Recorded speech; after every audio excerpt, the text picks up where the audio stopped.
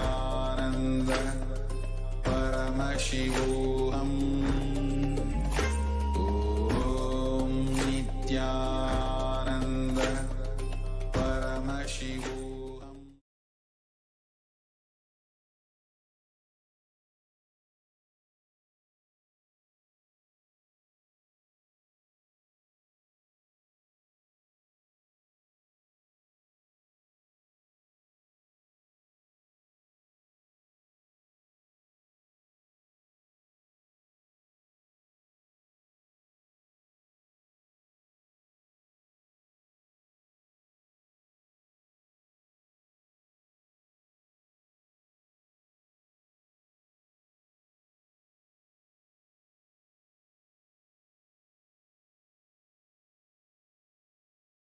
Yes, Nithyananda, we apologize for the technical glitch. So now let us get into the next power, the power of body scanning. So for those of you who might be joining us newly, you might be wondering what exactly the power of body scanning is. So the power of body scanning is the power of third eye that awakens the ability to scan the body for any physical illnesses, diseases, mentally diagnosed issues, for any type of issues, whether it's physically, mentally, or emotionally. And the best part is that we can even provide a solution through the awakened third eye. So now let us see the Shastra Pramana, Artha Pramana, Atma Pramana, and Sakshi Pramana for these powers. So the Shastra Pramana for this power comes from the Vijnana Bhairava Tantra. Swadehe jagato vapi sukshma sukshmataraani cha tattvani yani nilayam dhyatvante vyajyate para. And the translation for this is where Bhagavan Paramashiva says, cognize deeply that from the subtle to the subtlest constitutive principles of your whole body, Swadeha, or of the whole universe, simultaneously consist of the essential reality. They are being absorbed in their source cause, Paramashiva. By the experience of such restful awareness, one becomes complete from all thoughts, and the ultimate universal divine power, Paradevi Adi Shakti, is revealed, and the supreme power manifestation happens. And the next is the Apta Pramana, which comes from the life of Siddha.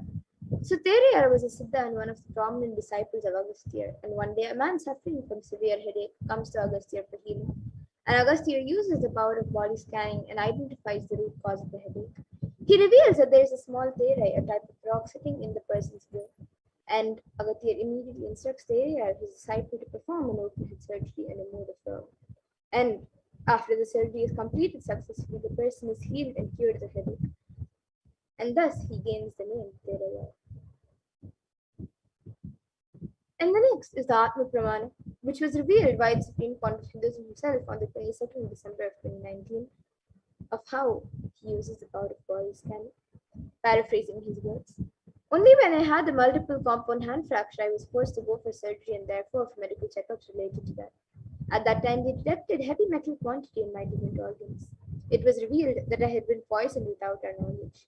I immediately used diagnostic methods instead of medical facilities to study the body condition due to the problem. Through body scanning, I found out what the problems, imbalances had happened, and where balances had to be done. I used allopathy as a second opinion to verify my findings. And here, all of you can see a few Sakshi Pramanas, the experiences and results of the external manifestation happening through the initiated disciples.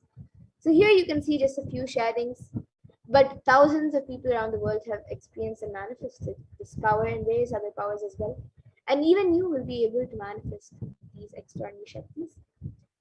So now let us see a live demonstration of this power, body scan. So now any one of you who would like a body scan, you can put your comments in the YouTube comment section and I will be doing a body scan for you. So you can put your comments in the live YouTube comment section.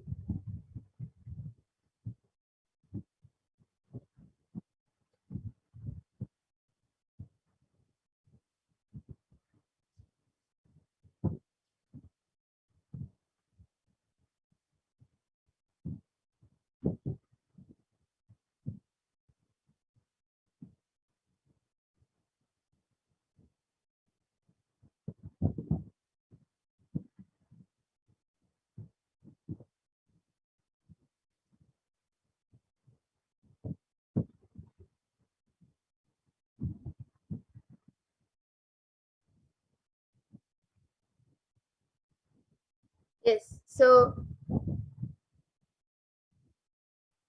have a comment from Aina's Zaya who has asked, I want a body scan. How can I help to heal and regrow my teeth and also regrow and fix the enamel to be white and clean? What should I do to achieve that? Yes, I and I'll be scanning for you. Aina's Zaya and I'll be doing a scan for you.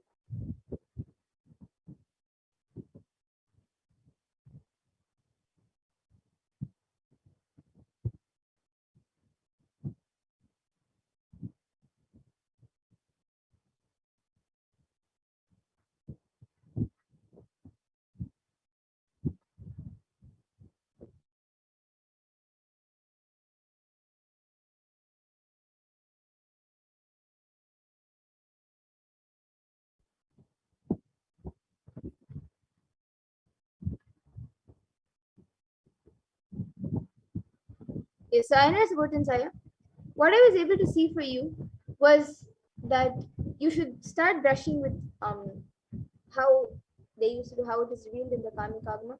You should start cleaning your teeth with a neem stick. But until if right now you don't have a neem, if you don't have a neem tree nearby and you are not able to get neem, then till then at least you should use pure charcoal powder. You should make sure that it is like there are no chemicals or anything added. It's just pure charcoal powder. Use that in the morning, and in the night you can brush your teeth with haritaki. Just little bit haritaki. You can brush your teeth with that in the morning until you get the neem sticks. You can use charcoal and brush, and that will help in cleaning the teeth, and also it will help in fixing the enamel. So this is what I was able to see for you, Aya. And Mas Stephanie Dietrich has asked, now can you scan my legs and tell me can it be healed? Yes, ma, now I'll be doing a scan for you.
Yes, we apologize once again for the technical glitch.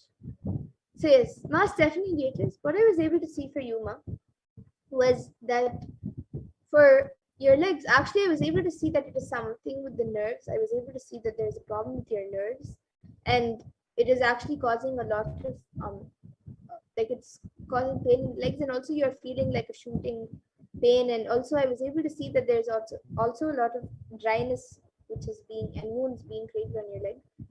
That is actually because of I was able to see that there is something in the nerves of your leg. So I was able to see that the solution for it is actually not inside the nerves, but like around the nerves there is something like it is holding the nerves, and it is like uh, contracting constraining the nerves. And what I was able to see as a solution for this was that you have to walk more, do more walking as much as possible, even if like you don't have to stress yourself and you don't have to push yourself much, but how much ever possible, just start walking a little more and stretch your legs more. And also I was able to see that for a few days, just make sure that hot, like your legs should not be put in hot water. I was able to see, and it should not be put in too cold water or too hot water. A normal, like, room temperature lukewarm water is fine. So even like if you're taking a shower, you can take bath with lukewarm water, with just warm water. And make sure that you don't put your legs in too hot water or too cold water. So this is what I was able to see for Yuma. And yes, so this is what I was able to see for you, and you can get back in the comment section if you were able to relate. And Ma Alice has also asked for a body scan. Yes, Ma, I'll be doing the body scan for you.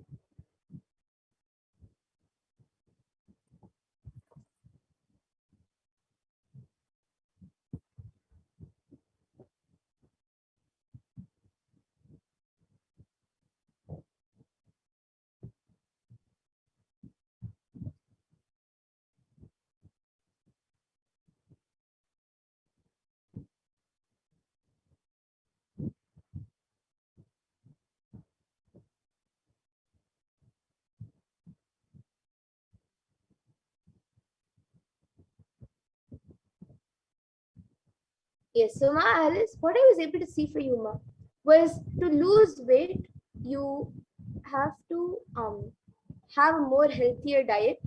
Make sure that you have a more healthier diet and eat more fruits and vegetables than any other thing. You can have other things as well, but have more fruits and vegetables.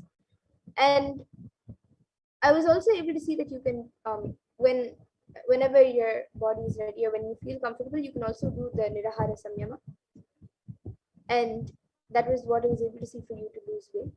And for you wanting to become more beautiful, I was able to see that you have to do deep completion, intense completion. And when you do that completion and remove all the toxins sitting inside you, all the incompletions sitting inside you, when that is removed and completed, and when you feel that inside, when you are satisfied with your being inside, and even when you have powerful cognitions, and when you feel more complete and light inside, that same thing will reflect outside, and you will automatically feel yourself to be more beautiful, and actually physically also you will become more beautiful. So this is what I was able to see for you. So you can get back in the comment section if you were able to do it. And Ma Jenkwa,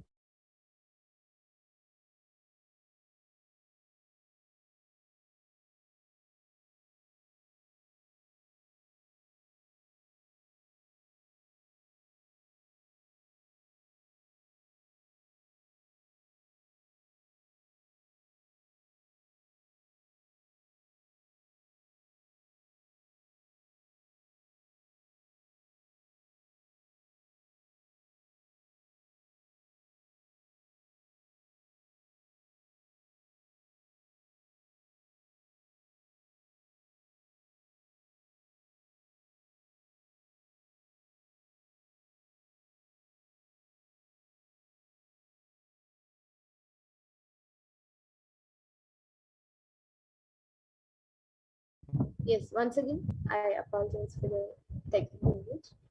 So now, what I was able to see for you, Ma, was the solution to come out of the tiredness and the fatigue. I was able to see that before you go to bed and whenever you wake up in the morning, even if you sleep at other times today, even then, before you sleep and after you wake up, just chant the Mahavakya a few times. Remember Swami in third and chant the Mahavakya a few times. And you will see that a few minutes or few hours of rest will actually, that power of Mahavakya will take you into that deep sleep and will make your body, it will give enough rest for your body, and when you wake up you will actually see the difference. You will be able to see the difference in a few days of how when you wake up and when you're awake you will be more active. So this is what I was able to see for you, Mahajanko. And yes, I see another comment from Aina Zavotin Zaya. Yes, Zaya. Now, in the interest of time, we'll be moving to the next segments. And for everyone else also who would like a body scan, every day at 2 a.m. IST and 4 p.m. IST, we will again be having these power manifestation segments and many more segments where we will be learning about Devi Parashakti.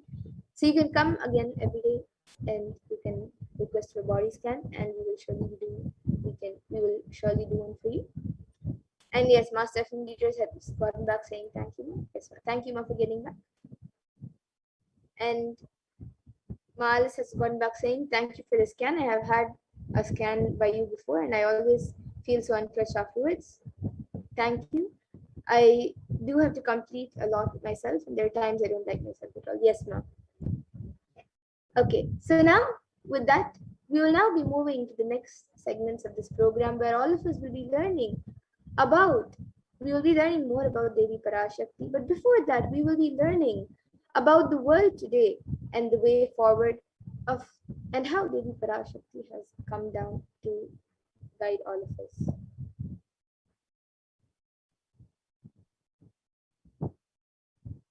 So let us now see the world today and the way forward.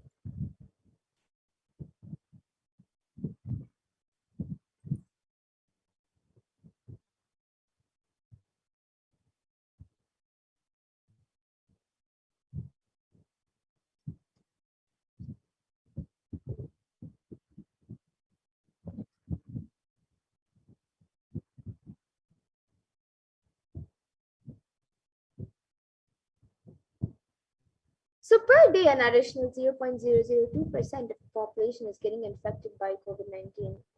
And the total confirmed cases of COVID-19 is 233 million. And that is about 3% of the world as of 5:54 CEST on the 1st of October 2021, including 7 million confirmed deaths.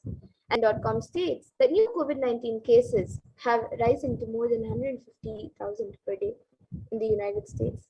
And an average population increase per day is 174,000 per day, almost 175,000 per day.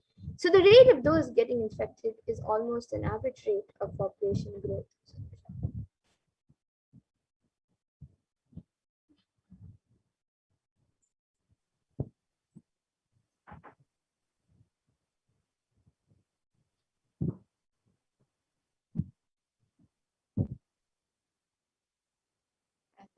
The total confirmed COVID-19 cases is 3% of the population at all times.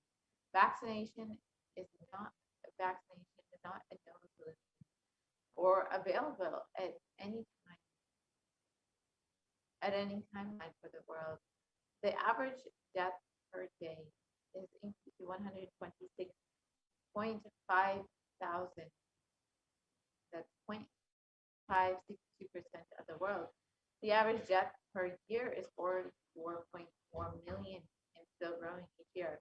If we say just for our understanding that the population growth per year and death rate are moving at the same rate, we are looking at human civilization declining in just the next 30 generations, the next 170 years.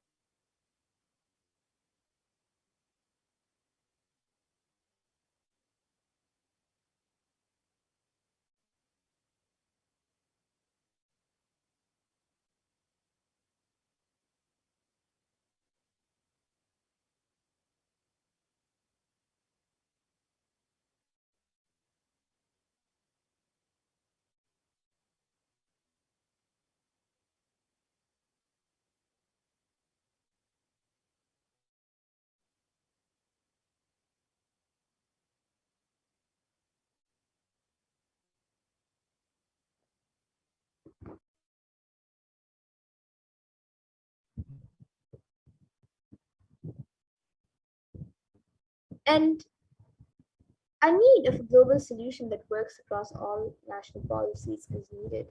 And And countries across the globe in every continent are being affected by this pandemic. We need a global solution that works across all national policies because nearly every country in the world is under threat and huge death.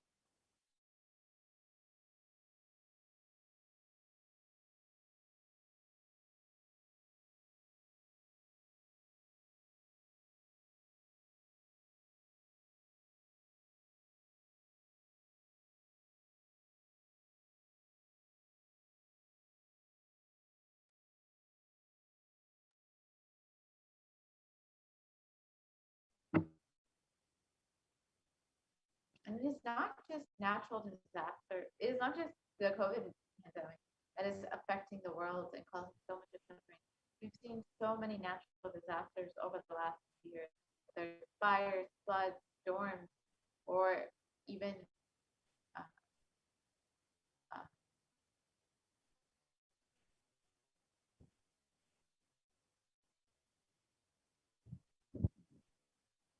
the and precautionary methods are needed. And a few immediate precaution methods that you can take is to protecting yourself by being in quarantine and follow the local government's guidance and guidelines and regulations. But even if this happens, the effect on our survival needs like food, clothes, and shelter, especially for the less privileged whom we call poor, for whom resources are not immediately available, is unknown.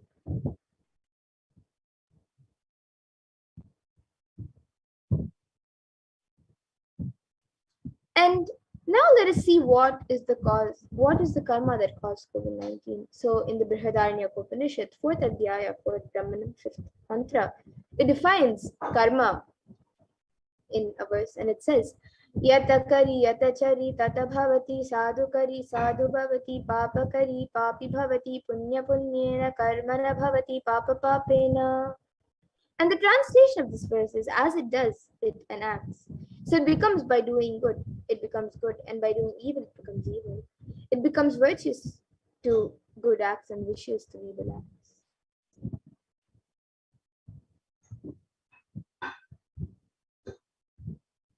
And our greed to make life comfortable and luxurious is also part of the karma. So 83% of the wild mammals have become extinct, stopping the idea that whole planet Earth belongs to only human race.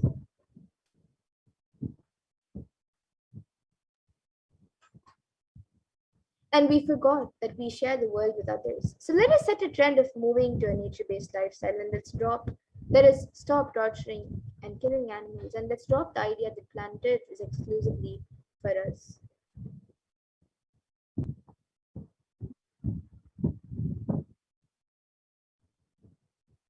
So let us stop the karma. And so when you kill animals, when you keep the livestock and kill animals, not only you disturb the environment, but you disturb the ecosystem by releasing so much pain and suffering as well.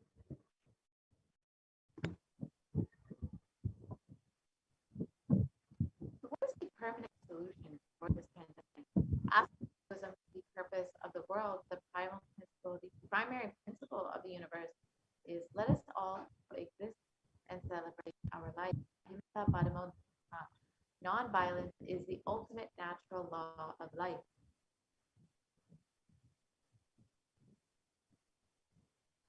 So let us stop that and stop all the actions from anger, lust, greed, pride, jealousy, and delusion. And let us live the lifestyle of aparikaya, lifestyle of non-stealing, living with minimal things and non-violence.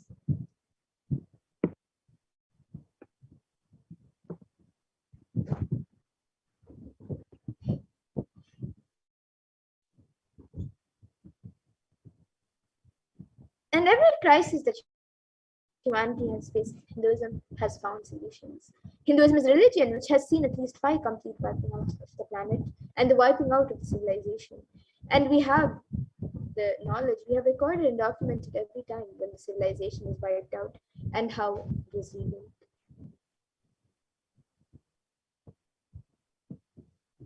So let's look at some of the examples in our history when the, the human civilization was completely declined, and when the incarnation incarnated in order to save humanity. Bhagavan Vishnu incarnated to bring the Vedas and the Agamas from dark ages during the manifestation of the universe in the form of the fish, the Matsyavatara, and landed on planet Earth to give it to Lord Brahma. After the great deluge, Bhagavan Vishnu brought Manu's boat and the Veda Agamas, a whole thing, and restarted the civilization.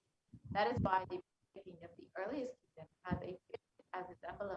Varigad is the place where the boat was brought to the land by the Matsya. From there, the whole Pandya civilization started. And during Ravana's reign, 7 crore people were suffering under the iron fist. Bhagavan Shri Krishna incarnated to save the 54 deshas from the evil reign of King Ravana. And this is detailed in the Ramayana. And Duryodhana almost led the world to their collapse with Bhagavan Shri Krishna incarnated to end this apocalypse. The Mahabharata, Bhagavan himself protected the city of Varanasi and declared, promised, I will hold and protect them, even during the Pralaya, even when the whole world was destroyed during the Great Deluge. I will hold these people in the tip of my shula.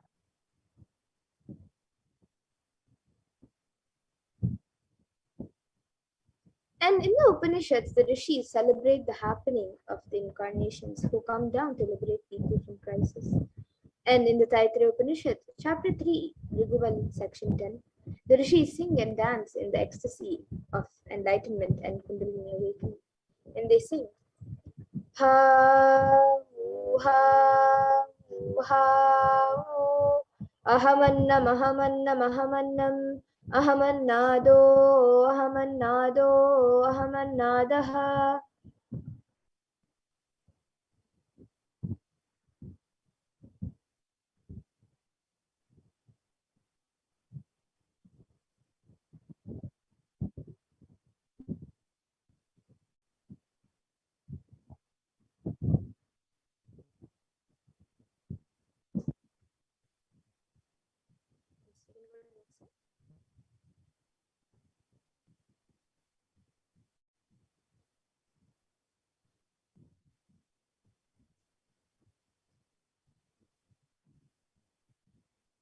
And the ultimate consciousness happening again and again and again as Acharya, as Guru, and as incarnation. Reaching out to liberate individual souls from bondage. Knowledge is Acharya. Parameshwara reaching out to individual souls to liberate from bondages through initiation is through Shaktipada, and Shaktipada is Guru. And Parameshwara reaching out to individual souls, intervening in the karma, altering it, reducing it, and deleting it, completing it, and changing the happenings of the past, present, and future is Leela, and the manifestations who do these that are incarnation.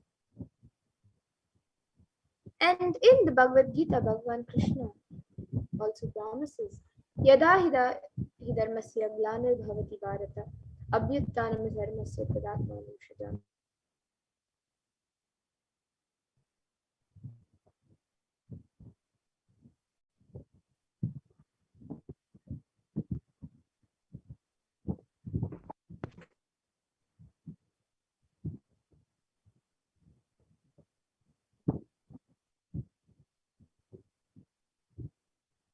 So whenever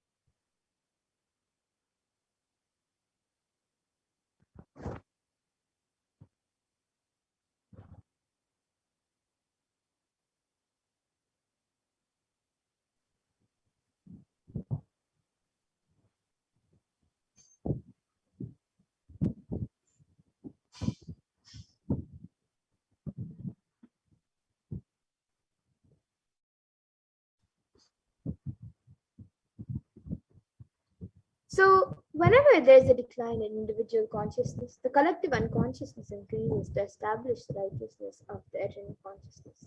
The signs of eternal bliss. Dharma samstapanartaya. I myself appear millennium after millennium. Sambhavami yuge yuge. So, this is what Bhagavan Krishna promises in the Bhagavad Gita. So, now with that, let us now learn more about the form of Devi Durga, the form of Devi Parashakti that all of us are celebrating today on the seventh day of Navaratri.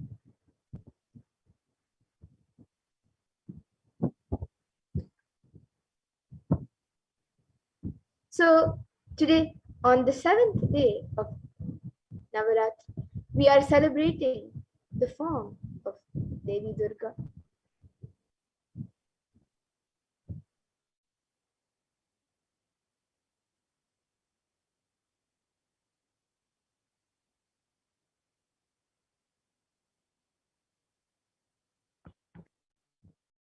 So in the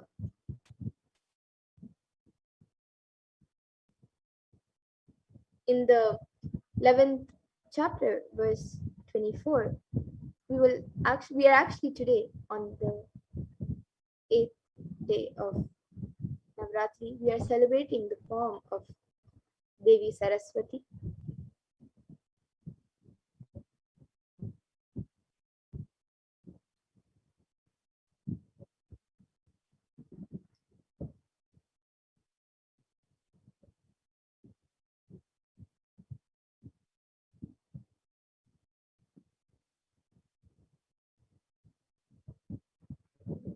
So let us now learn more about Devi Saraswati, the form of Devi Parashakti that we are celebrating today on the 8th day of Navaratri.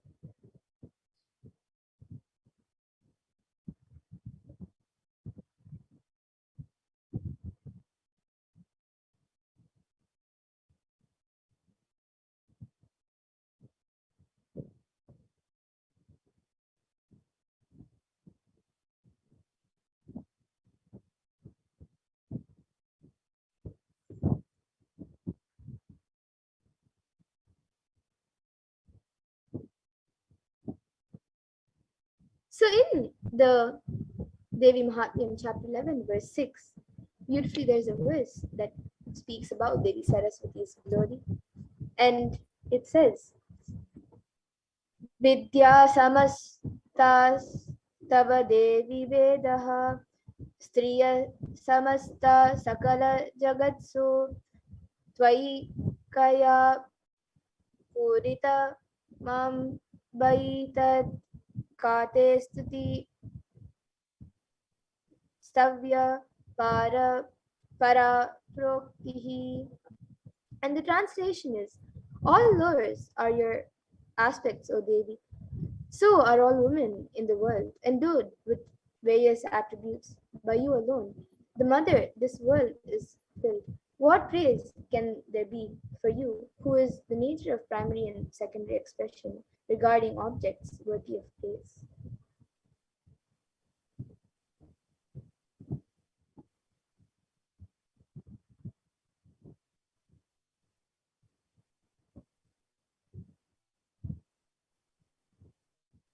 Self-drive is the source of the knowledge of a human being has, means that is Saraswati.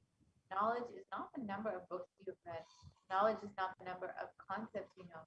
Knowledge is the amount of self-drive that you have.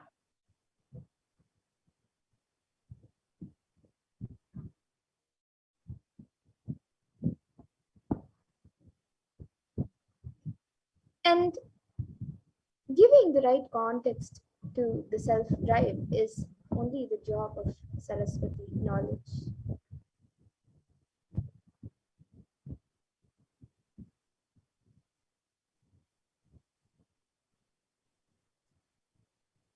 When there is a right context, self-drive never gets dried up. If it gets dried up, it is from the wrong context. It is a lower level pleasures. It is not self-drive.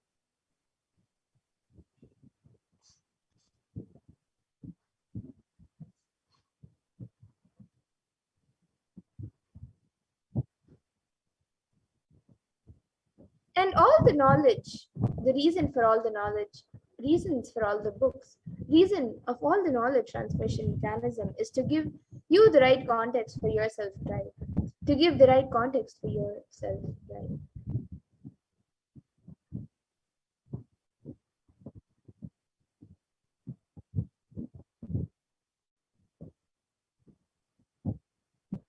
Your self-drive is the greatest wealth you can have, which will never be lost, which will come with you for birth after birth after birth.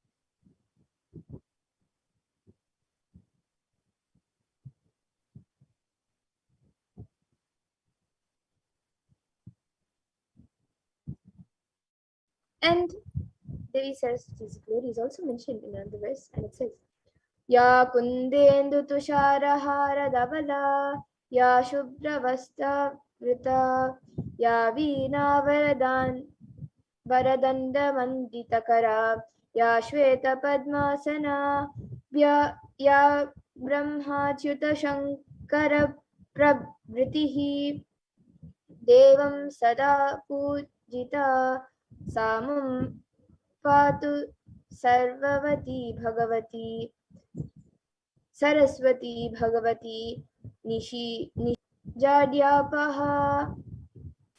And the meaning for this verse is salutations to Devi Saraswati, who is pure white like jasmine, with the coolness of moon, the brightness of snow, and shine like the garland of pearls, and who's covered with the pure white garments, whose hands are adorned with veena, a string musical instrument, and the boon-giving staff, and who is seated on pure white lotus, who is always adored by Lord Brahma, Lord Achyuta, Lord Vishnu, and Lord Shankara and other devas. O Goddess Saraswati, please protect me and remove me completely.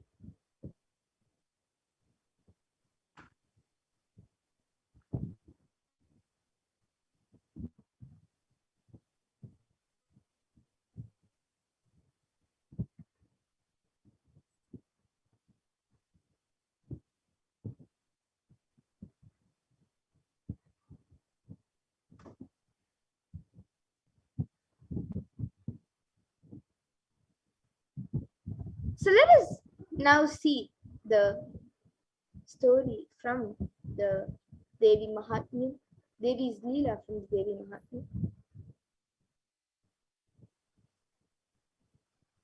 So finally, only two demons remain, the brothers Shumba and Nishumba.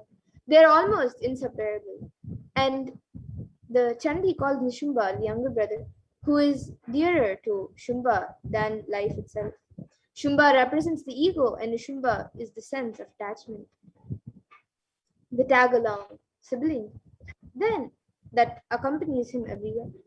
Earlier, we spoke about the ego as a sense of separate self-will. What we call ego is a limiting function of consciousness that in Sanskrit is called ahankara, literally the I maker. It is both a process of consciousness and the product of that process, along with the sense of its own individuality, this I making of self-appropriation that claims things as its own.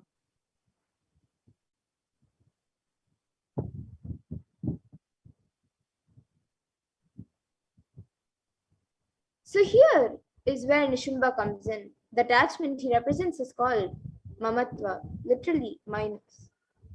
In a sense, it is the glue that holds our identity together. We consciously attach our senses of self to things that are not self. We identify with our bodily characteristics such as sex, size, shape, and color.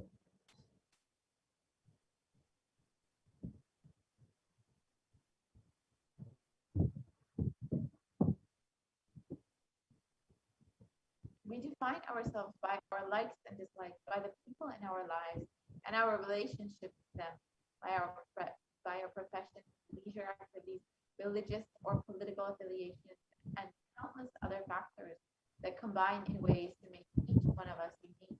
We use our life experiences, what we do and what happens to us, to shape and reshape our identity. And so our sense of self is constantly shifting.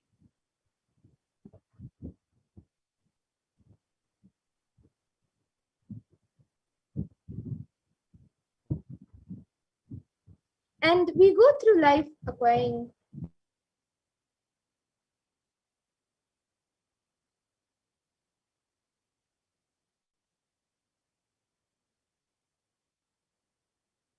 We go through life. our burden of personal identity is heavier. The more we are drained in by our defining attributes, the more we lose sight of our larger senses of self.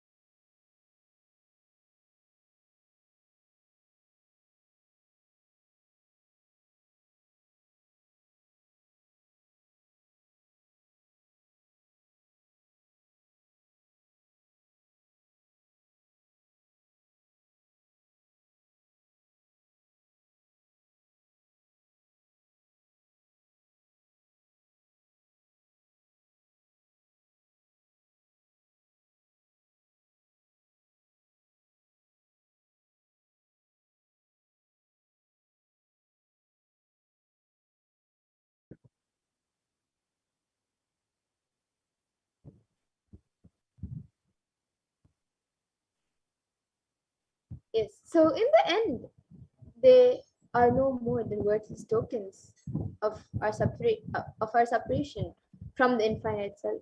But how we hold on to them when the Divine Mother finally slays Nishimba, we get a graphic image of the ferocity of the struggles.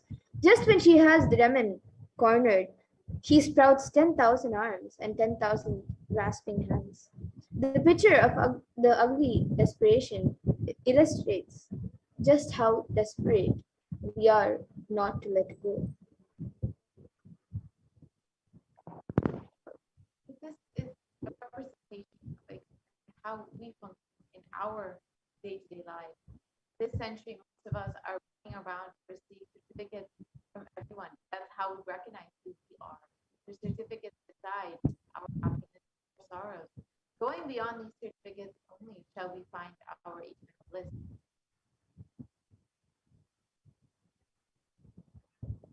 So most of the decisions that we make every moment, we make unconsciously. Whether it is thinking or talking or doing, it is done unconsciously without awareness.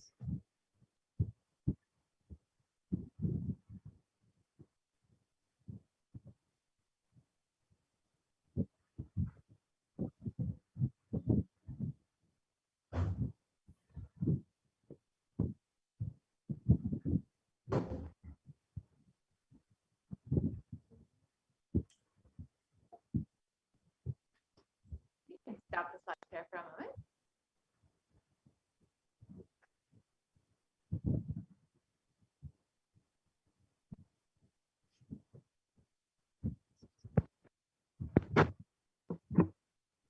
We can pause the slide share.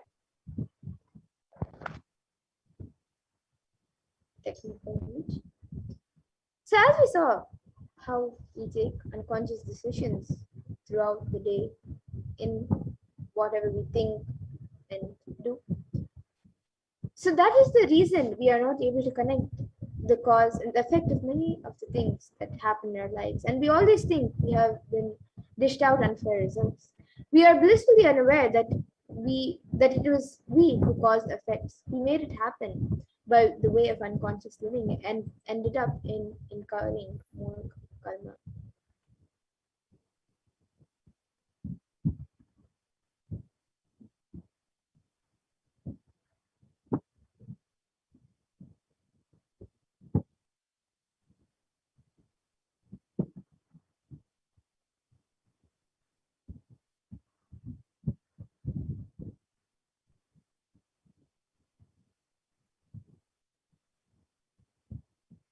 And there is a way to again and again remind ourselves not to collect karma and to live without the influence of the earlier incurred karmas.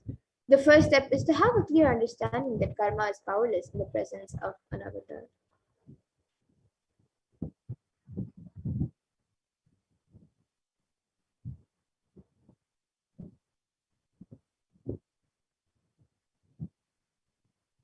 Somewhere this karma chakra needs to be broken. and you need to give a new energy, inspiration, understanding, and possibility. If you are always stuck with this action-result cycle, you will never ever be given a chance to taste the possibility. Possibility, the taste of possibility, can be given to you only when divine intervention happens. Mahadeva intervenes in your life in the form of Guru. He assumes the form of Guru just to liberate people from the Karma Chakra, give inspiration, joy, bliss, and cause miracles and enlightenment ultimately.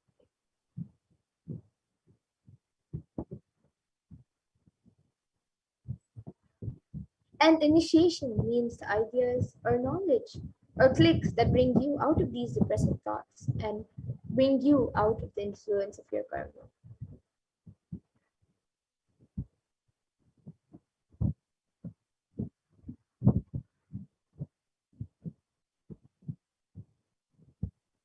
So now let us see the happening of the Supreme Point of Hinduism. A small introduction of who the Supreme Point of Hinduism is. The one who is manifesting as the Nijavatar of Devi Parashakti. Kailas of the Shamalapita Sarvijipita, the rare and sacred lineage of pontiffs, has been systematically carried over in an unbroken progression from the chosen emissaries of Lord Paramashiva and Saint Parashakti. The Guru Mahasanidhanam, the pontiffs of Kailas of the Shamalapita Sarvijipita, are the direct representatives of the cosmos.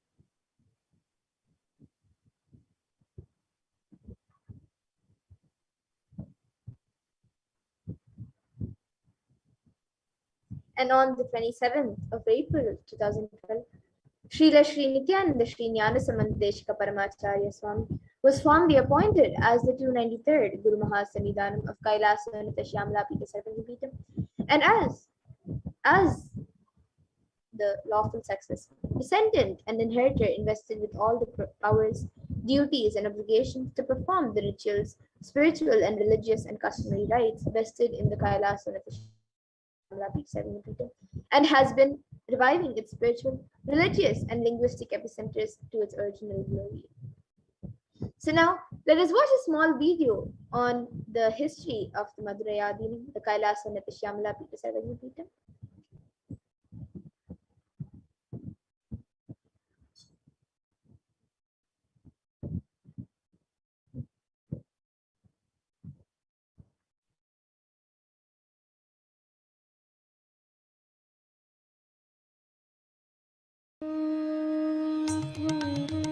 The ancient temple town of Madurai in southern India boasts of a 2,500-year-old history of spirituality.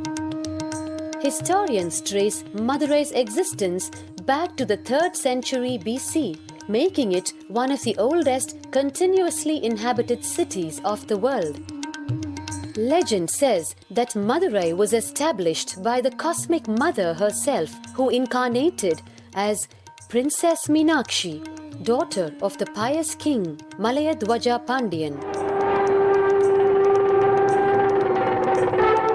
An able queen and a fearless warrior, Meenakshi expanded her empire right up to Kailash in current China. But when she came face to face with the Lord of Kailash, Shiva himself, she recognized him as her eternal consort and dropped her arms to become Shiva's companion for life. Along with Shiva, also known as Sundareshwara or the beautiful Lord, Meenakshi reigned over her kingdom for a glorious 166 years.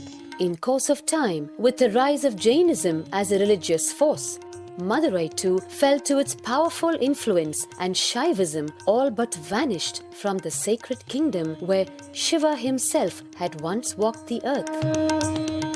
The renaissance of Shaivism in Madurai was the sacred task of a child incarnation, Tirunjana Sambandar, one of the 4 visionary saints of Shaiva Siddhanta tradition.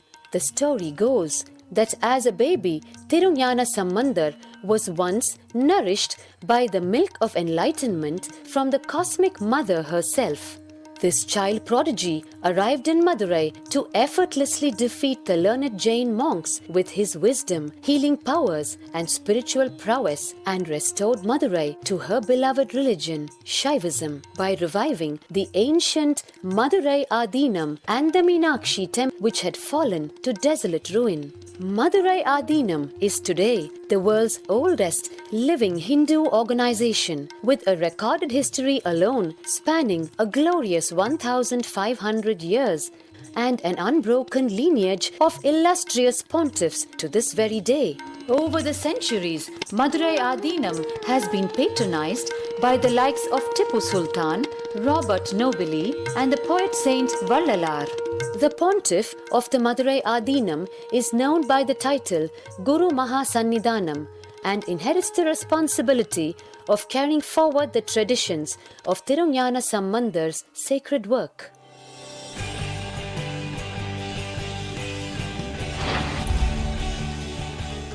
On 27th April 2012, a new era began in the history of Madurai Adinam. The 292nd Pontiff, Srila Sri Arunagirinatha Jnana Sambandha Desika Paramacharya Swamigal, guided by intuition and inducement by Lord Shiva, coronated a charismatic young saint as the 293rd Pontiff of the Madurai Adinam. An accomplished yogi, a pragmatic social visionary, and an adept in mystical sciences. His Holiness Paramahamsa Nithyananda is revered as a divine incarnation by millions worldwide. Within weeks of his ascent to the sacred throne, he brought about sweeping changes to the Adinam, including the renovation of the ancient monastery, Annadan, free food for thousands every day, free medical camps, yoga classes, scriptural study, spiritual healing, and meditation programs. The traditional Adinam now has a website, and thousands participate in the morning worship and spiritual talks via live streaming and two-way video conferencing. Vast properties belonging to the Adinam are being reclaimed from illegal encroachment. Its numerous temples are being restored to sanctity, and the neighboring villages are being adopted, with education and medical care being provided for all. His Holiness dreams of an authentic Vedic Renaissance, for which India has already waited too long. Here, I take the commitment of making Madurai Adinam as an international religious organization.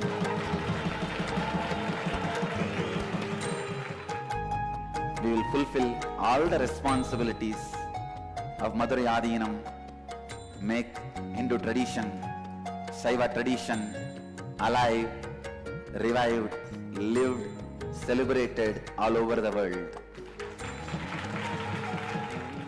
With a brand new pontiff at its helm, Madurai Adinam promises to be more than just another traditional monastery. As a whole generation turns to spirituality for answers, the changes at Madurai Adinam mirror the changing role of spiritual organizations today as power centers and guiding forces, forging the enlightened government of the new world.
Paramashivoham Swami is the predecessor to the Supreme Pontiff of Hinduism in the esteemed Guru-based tradition of the kingdom of the Kailasana, the Vadashanta Shamana Sabda Kingdom, the Madurai Adinam, since 2012, and to the 292nd Guru Mahasanidhanam as the divine vision of Bhagavan Paramashiva and Devi Meenakshi, who both instructed him to coordinate the avatar as successor to 293rd Guru Mahasanidhanam.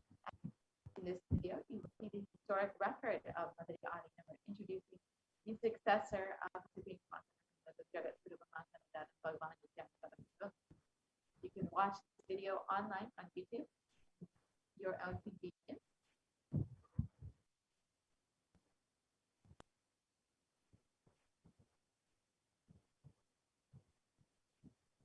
And here you can all see pictures of the Supreme Pontiff of Hinduism being coordinated as the 293rd Jagadguru Mahasanidhanam of the Kailasana of the Shyamala Pita 7 feet.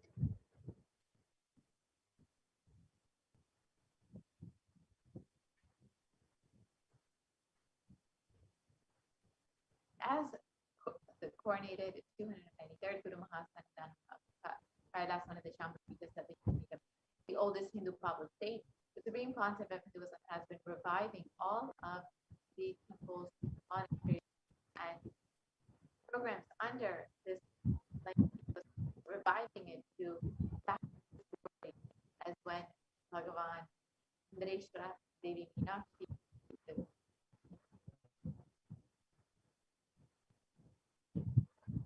And the Supreme Pontiff of Hinduism has also been declared as the successor of the Arunachala Savanipeetham by his Guru Parampara at the age of 16 on the 24th of May 1994.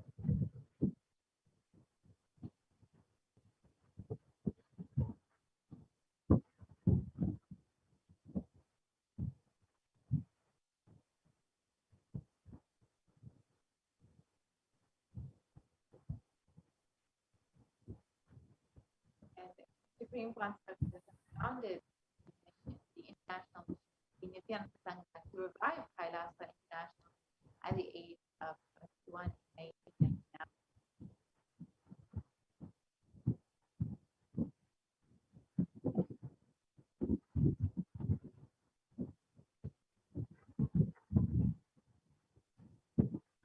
And the Supreme Pontiff of Hinduism founded the Adi Kailasa Sarvagnipeetham at the age of 24 on the 4th of November 2002.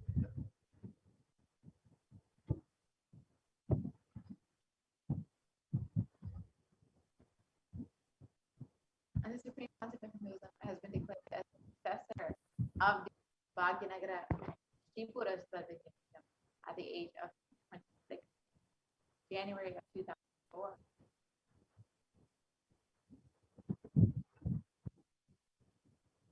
And Supreme Pontiff of Hinduism has been appointed as the incumbent emperor of the Suryavamsha Srangi Samrajyam of the Suryavamsha lineage at the age of 26 on the 31st of December 2004.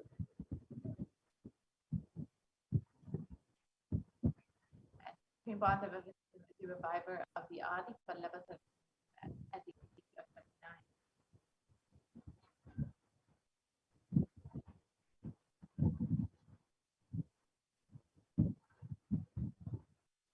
And the Supreme Pontiff of Hinduism has been coordinated as the successor of the Kashi Sarvagnipeetham at the age of 30 in 2008.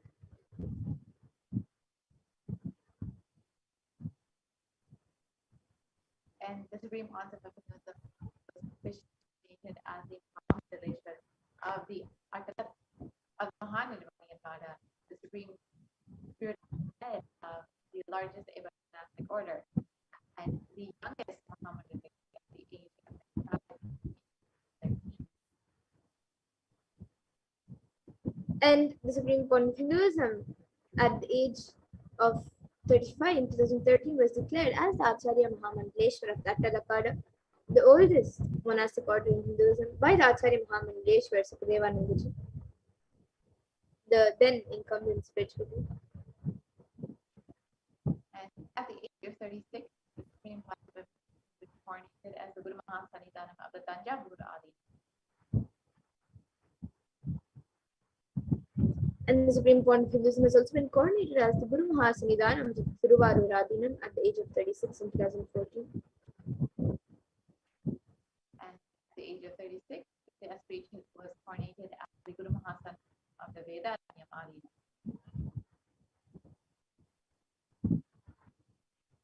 And the Supreme Court of Hinduism has also been coronated as the Guru Mahasanidhanam of the Dharmamukti Swargapuram Adinam at the age of 37 in 2015.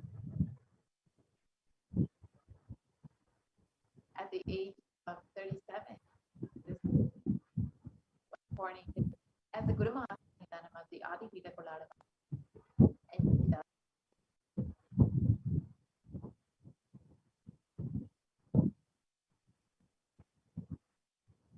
And the Supreme Council of Hinduism has been elected as the Supreme Council of Hinduism by a congregation of over 1,000 Hindu pontiffs or leaders. At the age of 36, you can see the photos of various Hindu leaders and heads coronating the Supreme Council of Hinduism, recognized as Avatar, the 2008 incarnation of Paramashivoham. And Supreme Court of Hinduism is revered as the most prolific, most viewed Guru in the digital world and is read and watched by 1 billion plus followers of Hinduism around the world.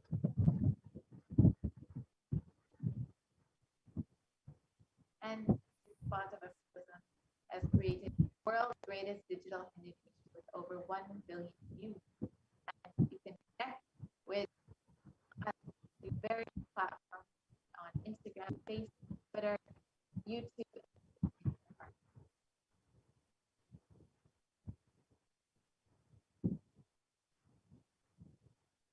And the Supreme Court of Hinduism has worked for 26 years relentlessly and has contributed humanitarian services and initiatives throughout these years. And these initiatives include free vegetarian food banks, medical services, natural disaster reliefs, women empowerment initiatives, conflict resolution and peace initiatives, and also sustainable Hindu practices through various international agencies and bodies. And the Supreme Council authored 100 books, 1,000 articles in 3 languages, including English, Tamil, and Sanskrit, which have been translated into 50 languages with over 1,000 titles. Here you can see some of the books in English, French, Tamil, and Spanish, which are freely available online for anyone to download and read to be enriched by the teachings of the Supreme.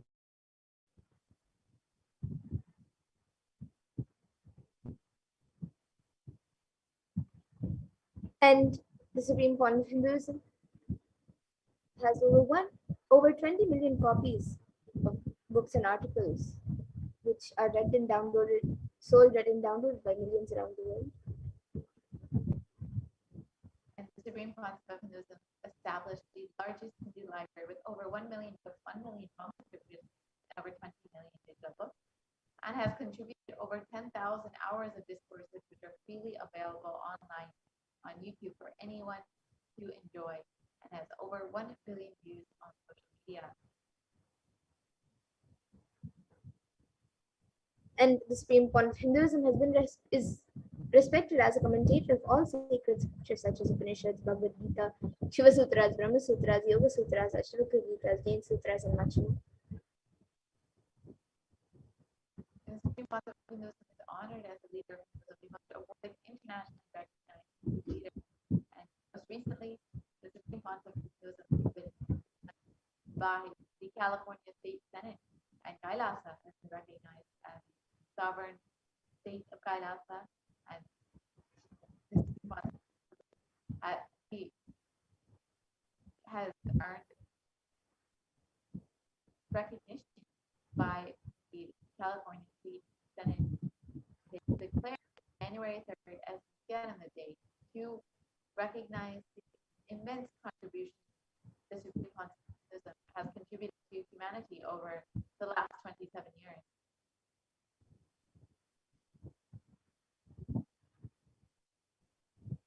And the Supreme Court of Hinduism has also been acclaimed as one of the top 100 spiritually influential living personalities by Watkins Mind Body Spirit magazine. the Supreme Concept of Hinduism is the reviver of the sovereign order of Kailasa, led by the Supreme Concept of Hinduism and the Nithyananda order of monks, nuns, and Hindu diaspora all over the world who are working for global peace and to give the super conscious breakthrough to humanity.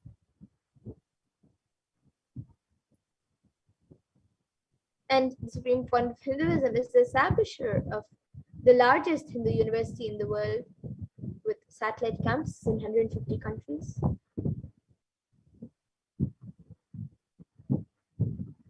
Supreme Concept of Hinduism is the establisher of 1,000 plus Kailas and 19 ecosystems.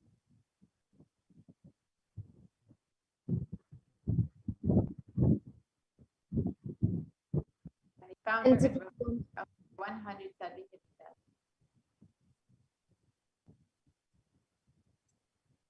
And various heads of various akadas and maths have spoken about the Supreme Point of Hinduism. And the late Mahant Narendra Giriji Maharaj, the president of the largest apex body of Hinduism, Akhila Bharatiya Akada Parashakti, the group of 13 akadas and over 2 crore sadhus, monks in India, welcomes the Supreme Point of Hinduism, Jagadguru Mahasanidanam, Bhagavan Nithyananda Paramashivam, as one day the Supreme Point of Hinduism, Jagadguru Mahasanidanam, Bhagavan Nithyananda Paramashivam, Swamiji, is going to be called the Vishwa Guru, the Guru of the whole world. And he is going to be the spiritual guide for the world, and peace will spread in the whole world. People are not yet aware of the energy of Swamiji in reality. Swamiji is the Swarupa form of Bhagavan, God, and we are offering our prayers not just to a Guru, but to an embodiment of Bhagavan. I am sure that Swamiji must have done intense penance, tapas, in his childhood and merged into God, as a result of which he is expressing this divine power of God.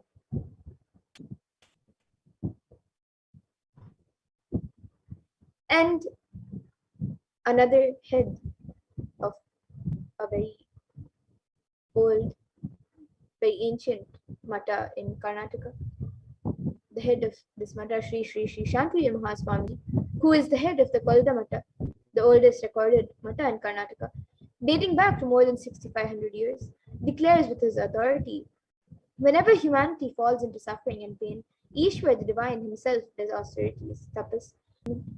Ishwar is the embodiment of the divine light. Nithyananda Ji Maharaj is seated as the embodied divine light, spreading world peace and serving the whole of humanity from India. Nithyananda Ji is a treasure house of jnana, sacred knowledge. And now with that, we have seen an introduction of who the Supreme Point of Hinduism is. And now let us see how the Supreme Point of Hinduism, His Divine Holiness Bhagavan Nithyananda Paramashivam, has happened as the Guru. So in this next segment, all of you will be learning how, as the happening of the Guru.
Yes, Nithyananda. So now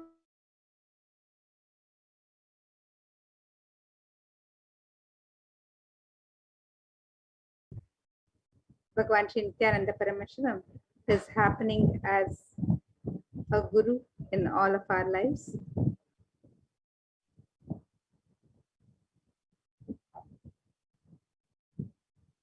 As Paramashiva gave this science to Devi, and Devi brought this to planet Earth in Kanchipuram, strands of DNA, the components of DNA is kept together through sound.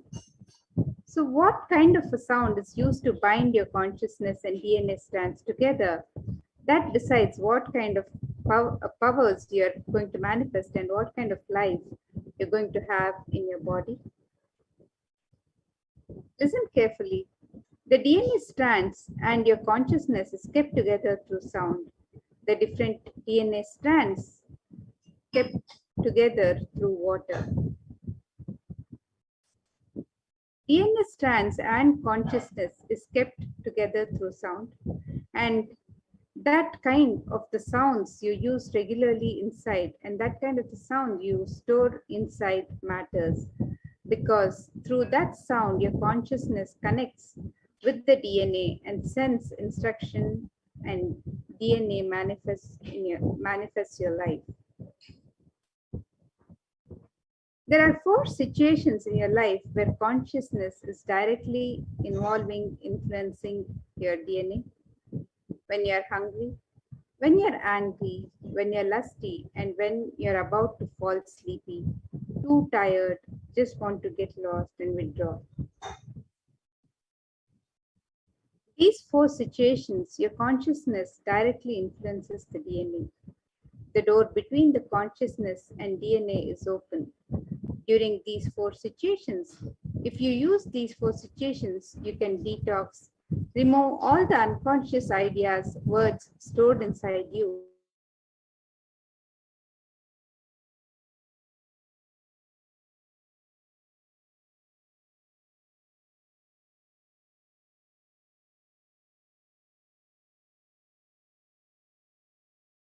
Together.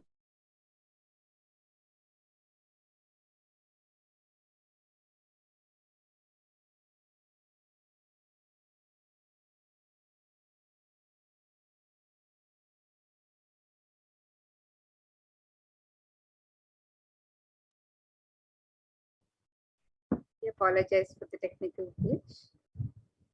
Yes, the good news is you can replace the old sounds through which your consciousness and DNA strands are tied together, connected together. Whenever you feel hungry, angry, lusty, sleepy, intensely reverberate your whole being with Mahavakya, Om Nithyananda Paramashivoham, with the decision, let my being, let my consciousness manifest itself through my DNA using this Mahavakya as connection point. Anyone who decides to use Mahavakya to connect your consciousness and DNA will have the ultimate superconscious mutation. You will manifest health, you will manifest wealth, you will manifest beautiful relationships, you will manifest blissful life, you will manifest knowledge, you will manifest Paramashiva Jnana, the ultimate powerful cognitions, and Paramashiva Vijnana, the ultimate applied science of Paramashiva and all the powers. When you're hungry, see how the consciousness is reacting over the DNA. When you're angry, see how the consciousness is reacting over your DNA. When you're lusty, see how the consciousness is reacting over your DNA. And when you're sleepy, see how the consciousness is reacting over your DNA.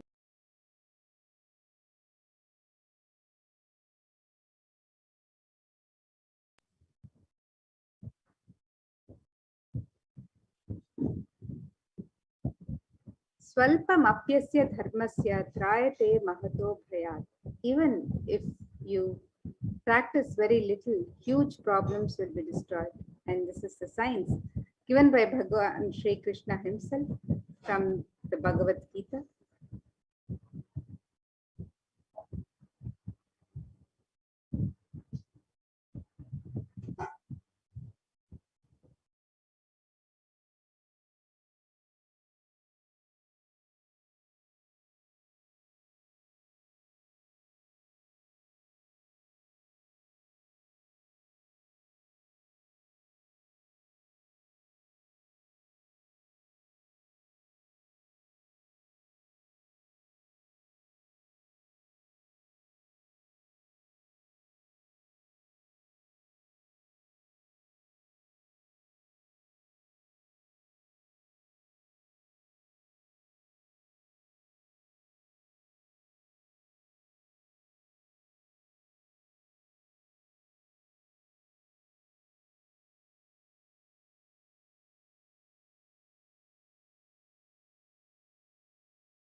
Nithyananda.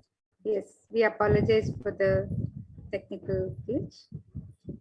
We'll now be watching a video where Swamiji has given us the science of making the conscious manifestation and how that is the true freedom. The conscious manifestation is the true freedom. So let us watch this video where Swamiji has spoken about the science. Possibilities are from your consciousness. Your consciousness is the source of all your possibilities. Your mind is the source of all your probabilities. Understand?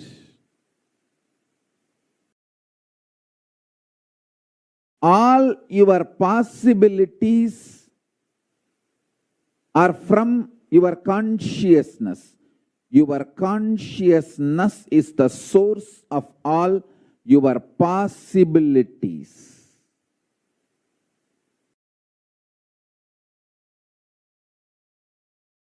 Your mind is the source of all your probabilities.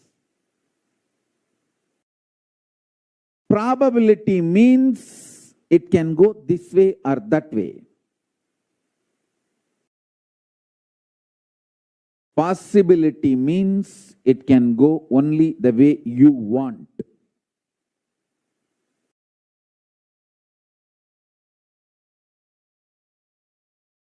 Choosing. Choosing and choices are always mediocre value. Listen carefully. Choosing and choices are always mediocre value. The modern day civilization, teaches the choices are freedom. I tell you how when a child cries for mother, the child is diverted or cheated through a toy or toffee by the person who is babysitting. See, when child is crying for mother, the babysitter, he will try to divert the child's attention, console or cheat the child by giving a toffee or toy. Toffee or toy is the poor substitute for mother's hug or mother's presence. Same way. Probability is the too cheap, poor substance for possibility. Possibility is your mother. Probability is the toy or toffee. Don't fall for it. Choices or freedom is the cheap, mediocre idea. Conscious possibilities are freedom. Your ability to manifest anything you want out of your consciousness is freedom. Take intense decisions to break everything on the way. Ferociously, like Kalabhairava. If you wear glasses or contacts, you must see this.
absolute love for you, sincere love for you, is the reason I am revealing this technology to all of you.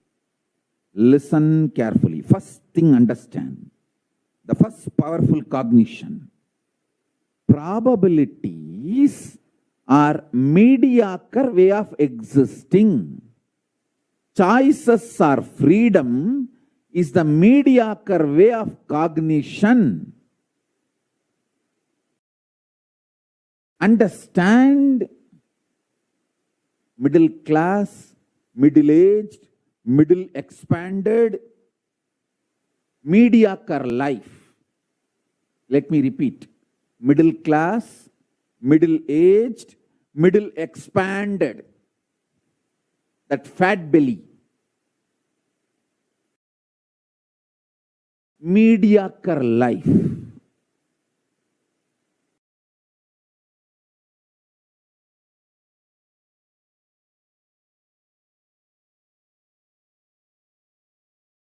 Cognizing choices are freedom,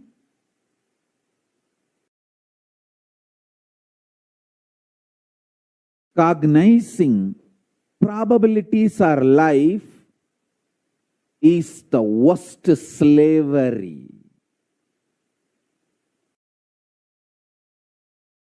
Most stupid, cheap, mediocre existence. Just understand this one example. You have dice. I told you all to get dice if you have dice in your home. See, when you roll the dice, the numbers which can happen, it can be 1 or 2 or 3 or 4 or 6 or 12, probabilities. Living with the probabilities is the mediocre life.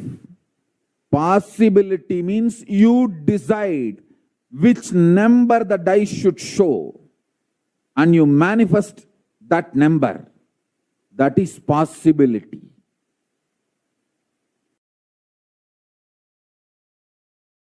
Listen carefully.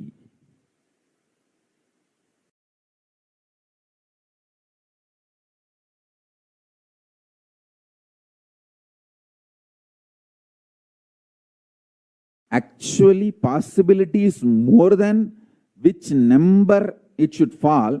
You can even ask the dice to stand the way you want, or the fly the way you want, or change the dice the way you want.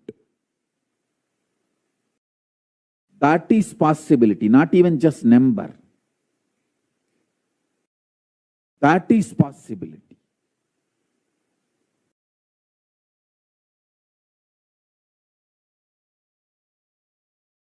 Anything you can imagine or visualize, if you are able to just print, like 3D printing out of your consciousness and pull it out. That is what I call science of manifestation, and it is possible for you, each one of you, if you are just able to hear what I am talking and think, and even if you feel, oh, that is not for me, whether you accept what I am saying or don't accept what I am saying, if you are able to hear what I am saying and understand the English Oxford Dictionary meaning of what I am saying, I tell you, it is possible for you. Consciousness is mirror of my own consciousness. Human consciousness is extension of Paramashiva's consciousness.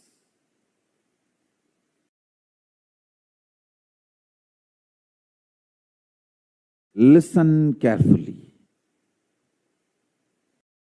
Listen intensely. Maya, delusion, modern civilization, modern day unconscious society, modern day unconscious collective humanity constantly tries to make you live the mediocre life, that probabilities are life. Choices are freedom. Hey, see, all probabilities are from mind. It is just between the knowns. Whatever you know, among the knowns, even if you get the best, you may grow. But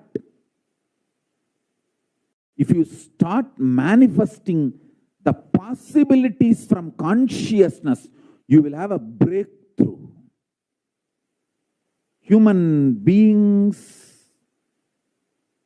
who are growing are mediocre people.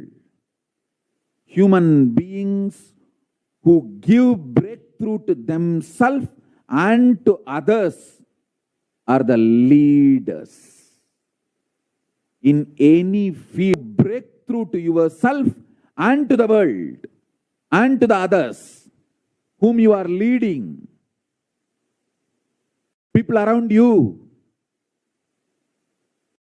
So listen, take intense decisions. Take intense decisions. Behave ferociously with yourself. I tell you, one of the greatest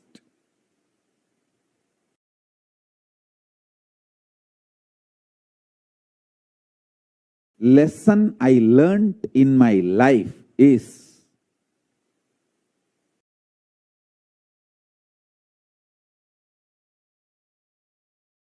choices are not freedom. Ability to manifest what you want is freedom. If you think the variety of food, choices of food, Italian pizza or French fries or pasta or idli, dosa, the variety of food, choices are freedom, you are mediocre. If you know you can 3D print your body without any need of any food from external source, not only you can 3D print your body as you want from your keep it excited, joyful, without any input from outside. This is possibility. Possibilities are freedom. Understand? I tell you, even one or two possibilities you start manifesting, you will see, oh God, how big is this life? What a blessing this life is. You will become so life positive. I tell you. If you wear glasses or contacts, you must see this. An award-winning doctor reveals an astonishing, natural way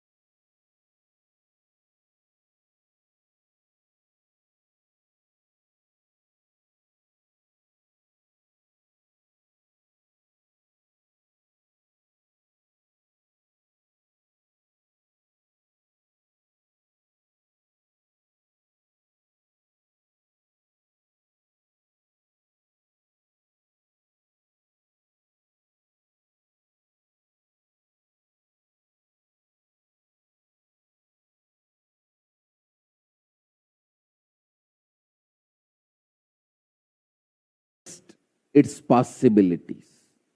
After a few days, I even had some doubts. How do I know this is the way Ganapati exists? He looks too small. Then I decided, you see, that much I know. Whatever form you exist, O Ganapati, I am worshipping you through this. That is the conclusion I came to.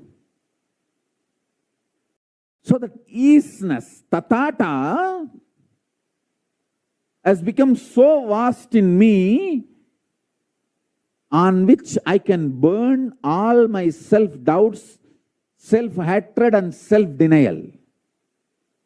The fire is become larger than the items I can dump on it. So the fire won the game. The fire of possibility, isness, is more powerful than the dumping, dampening self-doubts, self-hatred, self-denial. In all your life, in every one of your consciousness, the self-doubt, self-denial, self-hatred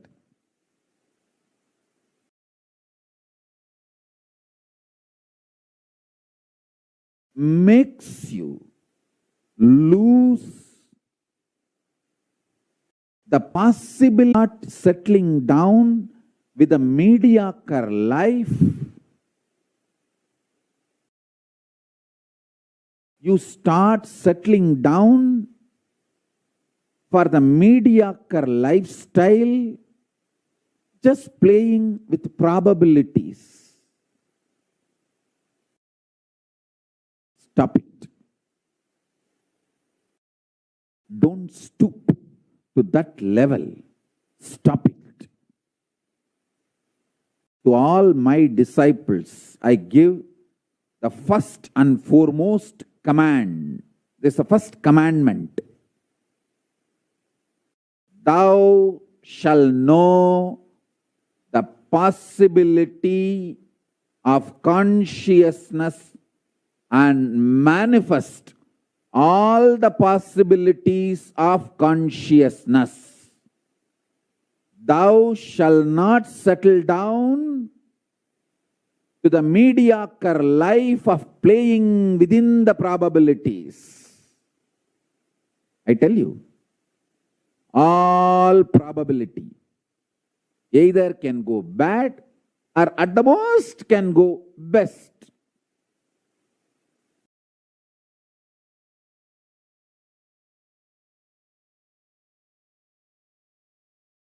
Probabilities cannot give breakthrough.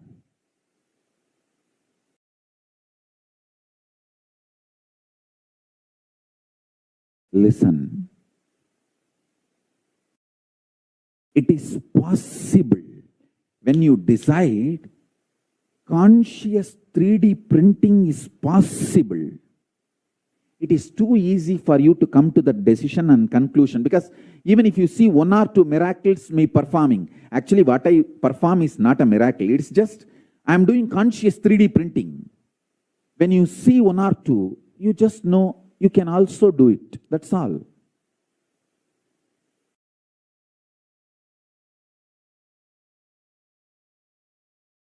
That's all.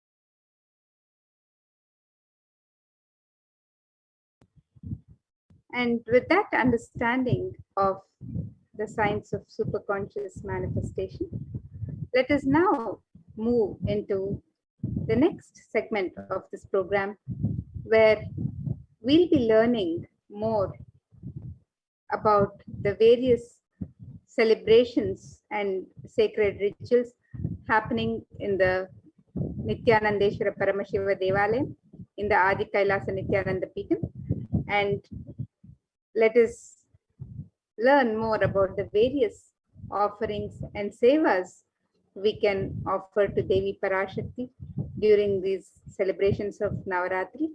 We are also having the Venkateshwara Brahmotsavam. So let us look at some of the various sevas and offerings we can offer during this Navaratri as we celebrate the happening of the divine cosmic mother herself, Devi Parashakti. We also celebrate the Venkateshwara Brahmotsavam, the Bhagavan Venkateshwara.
So today, as we get ready to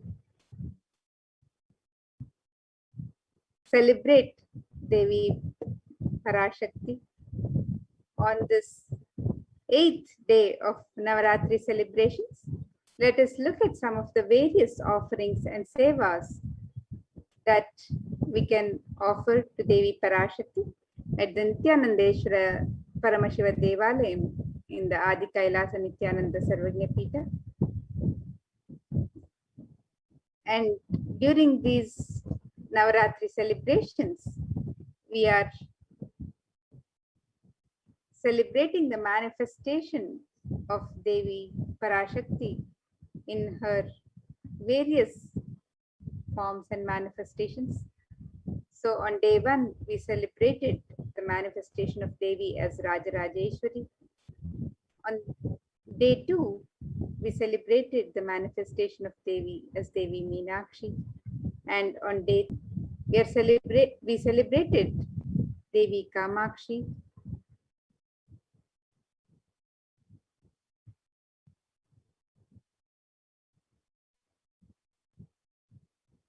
On day 4, we celebrated the happening of Mata Annapurneshwari, and then we have celebrated Devi as Vishalakshi herself, the manifestation as Vishalakshi, and in her manifestation in the form of Shayana Tirukolam, and as Mahalakshmi on day 7. And we also celebrated the Prana Pratishtapana of Devi Durga on day 8, and we are celebrating the manifestation of Devi Saraswati. So in all of her various manifestations during these 9 nights of celebration, the Nithyanandeshwara Paramashiva Devalayam is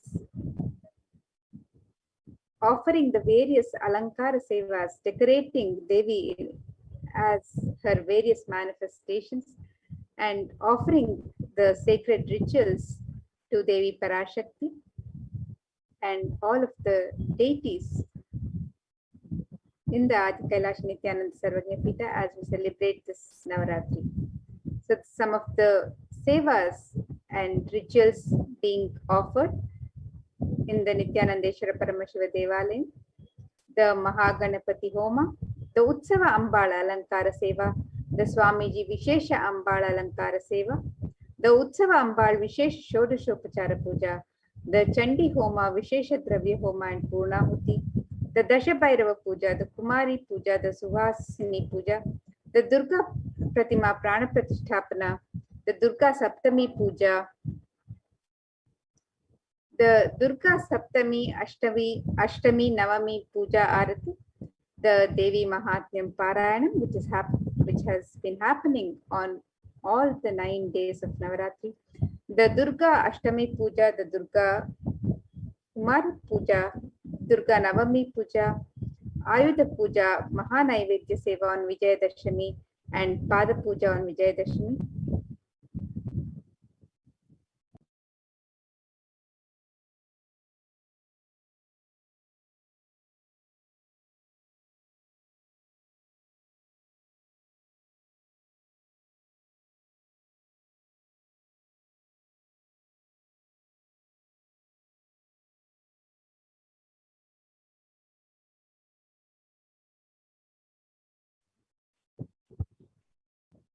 And then we have the Tulabharam on Vijayadashami, the Utsava Venkateshwara Alankara Seva for Bhagavan Venkateshwara during this Venkateshwara Brahmotsavam, and the Utsava Venkateshwara Navakalashabhishekam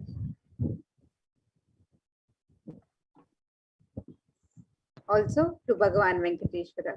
So you can participate in this various sevas and offerings to Devi Parashakti and Bhagavan Venkateshwara and all of the deities that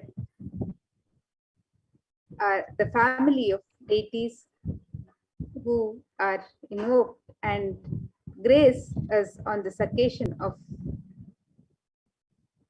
with Devi Durga, with Bhagavati Devi Durga. We also have Ganesha, Subramanya, Lakshmi and Saraswati, and we celebrate all of the deities during this Navaratri.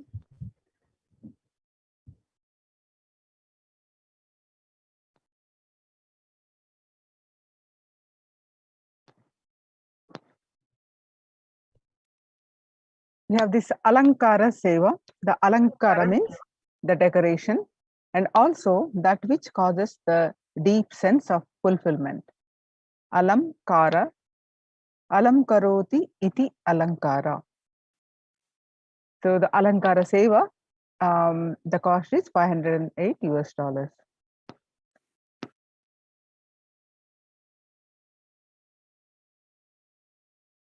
The next is the Ussava Ambal Alankara Seva. Every day, the Ussavamurti of Parashakti is decorated in her various different manifestations. Offering of the Alankara Seva to the deity of Parashakti bestows the deep fulfillment in life, thereby taking us closer to the Guru who liberates us from the cycle of birth and death. The Ussava Ambal Alankara Seva, the cost is $508 US.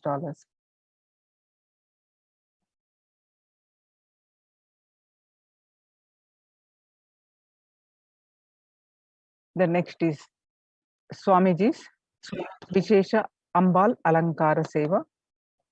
Every day, the Sachalamurti of the Supreme Pontiff of Hinduism in the Garbha Mandir of the Nithyanandeshwara Paramashiva Devalayam is decorated in the various manifestations of Parashakti.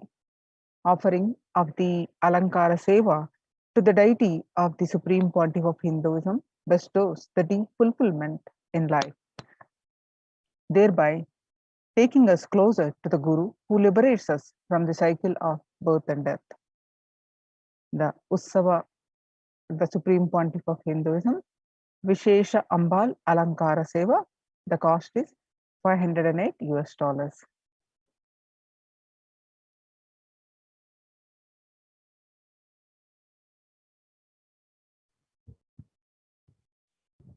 The next offering is the Utsava Ambal Vishesha Shodashopachara Puja. The Utsava Murti of Parashakti is decorated in her various manifestations and is worshipped with the 16 offerings that are favorite to Parashakti. As a part of it, a special Samputita Archana will be offered with the 108 names of her manifestations describing her divine qualities. Samputita Karana is unique to the Shakta Sampradaya, where two mantras are merged together to offer worship. A select verse from the Devi Mahatmyam will be merged with the 108 names, and the Archana is done. So you can make this offering of the Utsava Ambal Vishesha Shodashopachara Puja, and you can register for this seva on the website www.kailasamailer.com/sevas, and the cost of this seva is $1,008 US.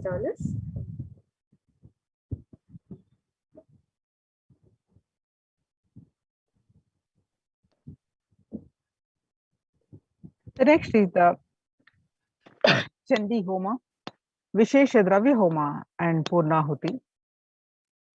Chanting Sanskrit mantras brings out the latent powers that exist within us. Sanskrit mantras, when chanted by power manifestators, Dvijas, are those who are reborn from the Shaktipata of the Paramashiva. They manifest intense life positive blessings, literally clearing the air of any fire ritual. We have to have the cosmic permission to invoke Chandika Parameshwari in the Agni and worship her. While chanting the Devi Mahatyam, the fire ritual demands the japam or incantation, the chanting of the Devi Mahatyam to be repeated 10 times to bring a cosmic allowance to invoke Chandi Devi in the Agni.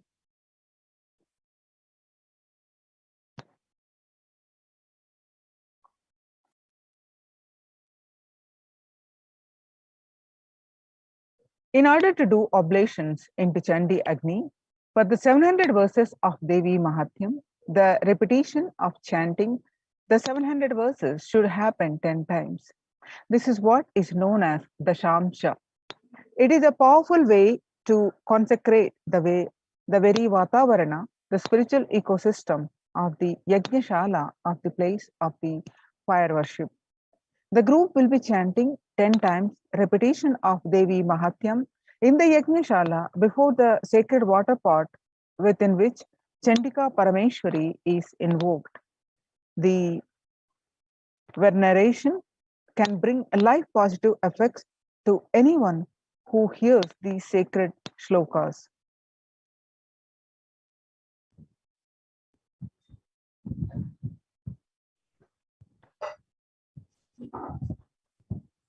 And the Savarnas, the surrounding energies, the Devatas, the Shaletis of Chandika Parameshwari, are invoked in the numerous water pots surrounding the main Kalasha of Chandika Parameshwari.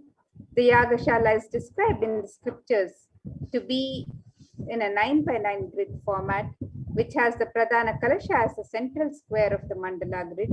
Toranam represents 4 Vedas protecting the Yagashala for negative energies to be warded off. The 4 Vedas are the most life positive vibrations that create a protective environment. Each Veda is involved in a firewall. The Toranam is a garland of leaves from the select trees prescribed by the Agamas. The occurrence of Banyan people, Ati and Purasu in scripture is always associated with auspiciousness. And the various benefits of the Chandi Homa are described in the Devi Mahatmya, and Devi herself promises this boon to all the beings who offer this worship to her in the Devi Mahatmya. of the Markandeya Purana, Devi gives the spoon. She says, Ittam yada yada badha danavotha bhavishyati tada tada.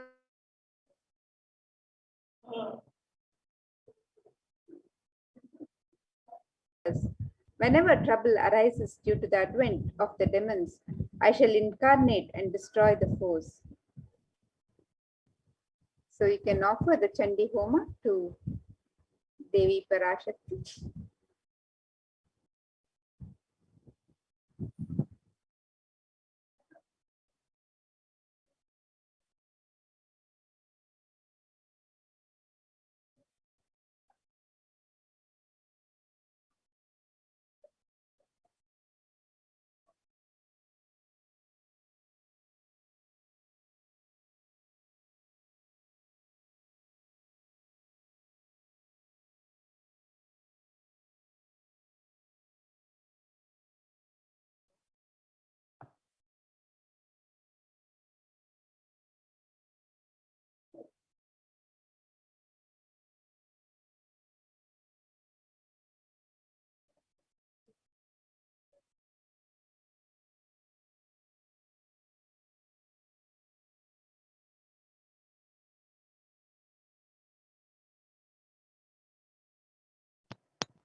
The Vishesha Dravya Homam is the offering of all the Sattvika Guna foods into the Agni Kunda. The gods of Brahma, Vishnu, Rudra, and Ananta are invoked within the Agni Kunda. The Agni Kunda top is set to the very mouth of the gods, while the pit below is the stomach of the gods. In the Vishesha Dravya Homa, various fruits, cooked rice, and coconut is offered as it represents the head of the Devata. Finally, the Annam is adorned with clothing and flower garlands and is worshipped as the embodiment of the Devata.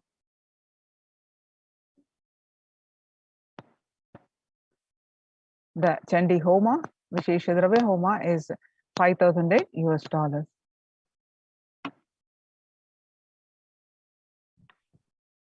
And you can register for these various offerings on the website www.kailasamailer.com/sevas. Offerings and the sacred rituals that are being performed Paramashiva Devalaya. All of the sevas and sacred rituals are detailed on the website. And further, in the Purnahuti of the Chandi Homa, the Vishesha Dravya Homa, the select offerings of turmeric, almonds, raisins, cashew, etc. are offered into the Chandi Agni right before the final offerings of Purnahuti, which includes sari, silver mangalyam, silver coins, and flower garland for Chandika Devi. The Mangalya Sutra is the auspicious thread that is tied when a woman marries. This thread as a medallion symbolizes the chastity and elevates the woman as a goddess, a literal embodiment of Devi Parashakti herself. This is the offering of silver, the highest metals that can hold and radiate energy. It is one of the rarest offerings made into the Chandi Agni when the metal itself is consumed by the Agni and given to the cosmic energy directly. So you can make this offering of the Chandi Homa, Vishesha Dravya Homa, and the Purnahuti, which is offered to Chandika Parameshwari every day of these 9 days, 9 nights of celebration of Devi Parashakti. So, what are the benefits of the Chandi Homa described in the Devi Mahatyam in chapter 12? The removal of all problems according to the Devi Mahatyam, chapter 12, verse 2, avoiding all untoward happenings in life. Devi Mahatyam, chapter 12, verses 4 and 5, avoiding bad happenings, poverty, separation from beloved ones. And the Devi Mahatyam, chapter 12, verse 3, removal of fear from enemies, robbers, and kings, weapons, fire, and flood. Devi Mahatyam, chapter 12, verse 6, and Devi Mahatyam, chapter 12, verse 8 saves from all epidemic calamities and all natural calamities. And without doubt, all trouble Devi, if this Homa is done during the Navaratri time, the participant will be blessed with the riches, grains, and children. Devi Mahatyam, chapter 12, verses 12 and 13. One becomes fearless, the verse 14 of chapter 12, and any accrues, and the family rejoices. The Devi Mahatyam, chapter 12, verse 15.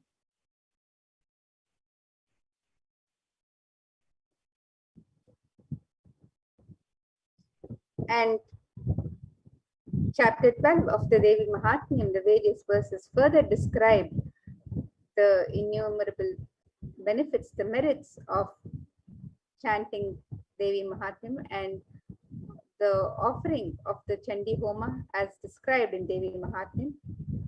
And these verses describe that the ill effects of bad dreams and negative influences of planets are removed. Planets turn favorable and result of good dreams manifest. Completion manifests in between human beings. Presence of evil spirits are driven away. All the worldly pleasures that are sought manifest, and also the supreme union with the cosmic mother happens, and one becomes Siddha, enlightened. Devi's grace happened, bestowing the below. According to the verse 12, Devi Mahatyam, chapter 12, verse 20, perfect health manifests, all sins are removed, fear of enemies is removed, one is saved even from the dangers of being alone in the forest, surrounded by forest fire, surrounded by robbers in a desolate spot, while captured by enemies. One is saved even from the dangers and protected by Devi, and when chased by a lion and tiger, when chased by wild elephants in the forest, when one is the target of the order of a wrathful king, and when one is sentenced to death, and when one is imprisoned, and when one is tossed about in the boat by the tempest in the ocean, when one is most terrible battle under the shower of weapons and all dreadful troubles. Black magic is removed and success in litigations is achieved. Untoward death doesn't happen for him. After unnatural death, he attains moksha. All the world pleasures that are sought manifest, and also the supreme union with the cosmic mother happens. Evil possessions hunting the children are removed. The presence of all evil spirits are driven away. Completion manifests in between human beings. So offer the Chandi Homa with the cost is $5,008 US. And the next seva that you can offer to Devi Parashakti during these Navaratri celebrations is the offering of the Raja Rajeshwari Ekadasha Dravya Abhishekam and the Snapana Abhishekam. This is a very special offering where, as per the Shakta Agamas, 11 type of dravyams of Abhishekam items such as rice flour, turmeric powder, Jaladravya powder, Panchamritam, milk, curd, ghee, honey, sugarcane juice, fruit juice, tender coconut water, and Gandha Jalam will be offered to the Moolavar Rajarajeshwari in the Nithyanandeshwara Paramashiva Devalayam. Finally, the energized waters of the Chandi Homa Kalashas and the Shankha conch, which have been consecrated during the entire day by various powerful mantras and rituals, are offered onto the Ishwari Devi. And this offering of the Rajarajeshwari Ekadasha Dravya Abhishekam and Snapana Abhishekam, which is the sacred bath offering to Devi Rajarajeshwari with the 11 types of special dravyas. This seva can be offered to Devi Rajarajeshwari, and you can sign up for this on the website www.kailasamela.com/sevas, and the cost of this offering is $1,008.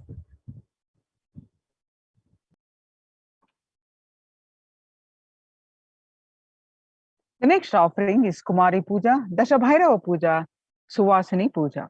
Rarest of rituals when Devi Parashakti is invoked in living persons and worshipped.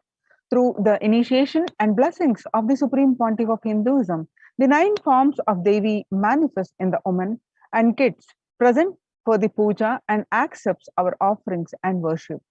Hinduism is a religion where everything is auspicious and is an embodiment of Parashakti. When one witnesses the worship of a physical body which is radiating Parashakti, the highest auspicious thought currents that occur in that person will be mirrored in our brain as well. The heightened feeling of connection to Parashakti will manifest when we see her in a physical form receiving our worship, Parashakti. The Kumari Puja is the children are the pure manifestations of Parashakti with an innocent powerfulness through which the divine can be glimpsed. Parashakti's own extensions are the Kumaris. And Dashabhairava Puja, this puja is offered to young boys who are blessed and initiated by the Supreme Pontiff of Hinduism to radiate powerful manifestations of Parashakti of Dashabhairavas. And the Suvasini Puja, the married women who are initiates of Supreme Pontiff as the form of Parashakti. This unique revival of worship is one of the rarest where Parashakti is actualized and is embodied and represents an actual physical body of a Suvasini. As Supreme Pontiff of Hinduism says, women are an embodiment of Parashakti. Here is a unique ritual in Hinduism recreating the same sacred sentiments Sri Ramakrishna had when he offered the Jadadhatri Puja to Sri Sharada Devi. The Kumari Puja, Dashabhairava Puja, Suvasini Puja, any one of these offerings cost is $1,000.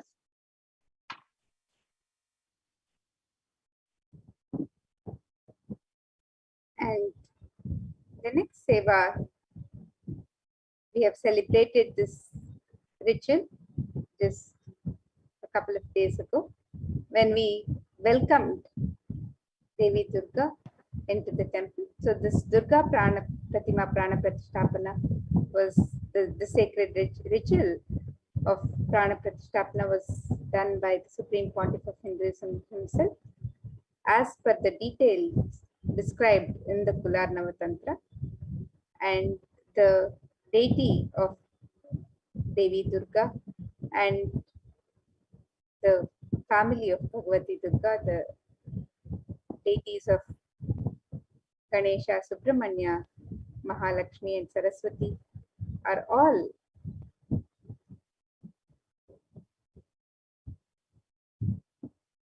as per the agamic injunctions and details prescribed, where it is described the way the clay should be procured and the land from which the mud should be procured.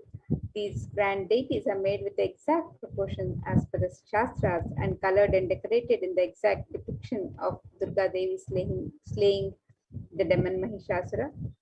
Durga Devi is the icon of Hindu feminism, where the cosmic mother, the cosmic feminine, vanquishes the mass negativity, and tremendous amount of energy lands when Devi Durga receives Prana Pratisthapana by the Supreme Pontiff of Hinduism himself.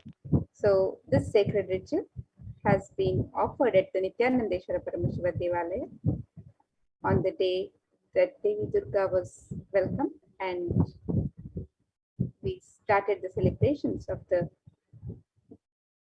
Durga Saptami, Ashtami and Navami pujas.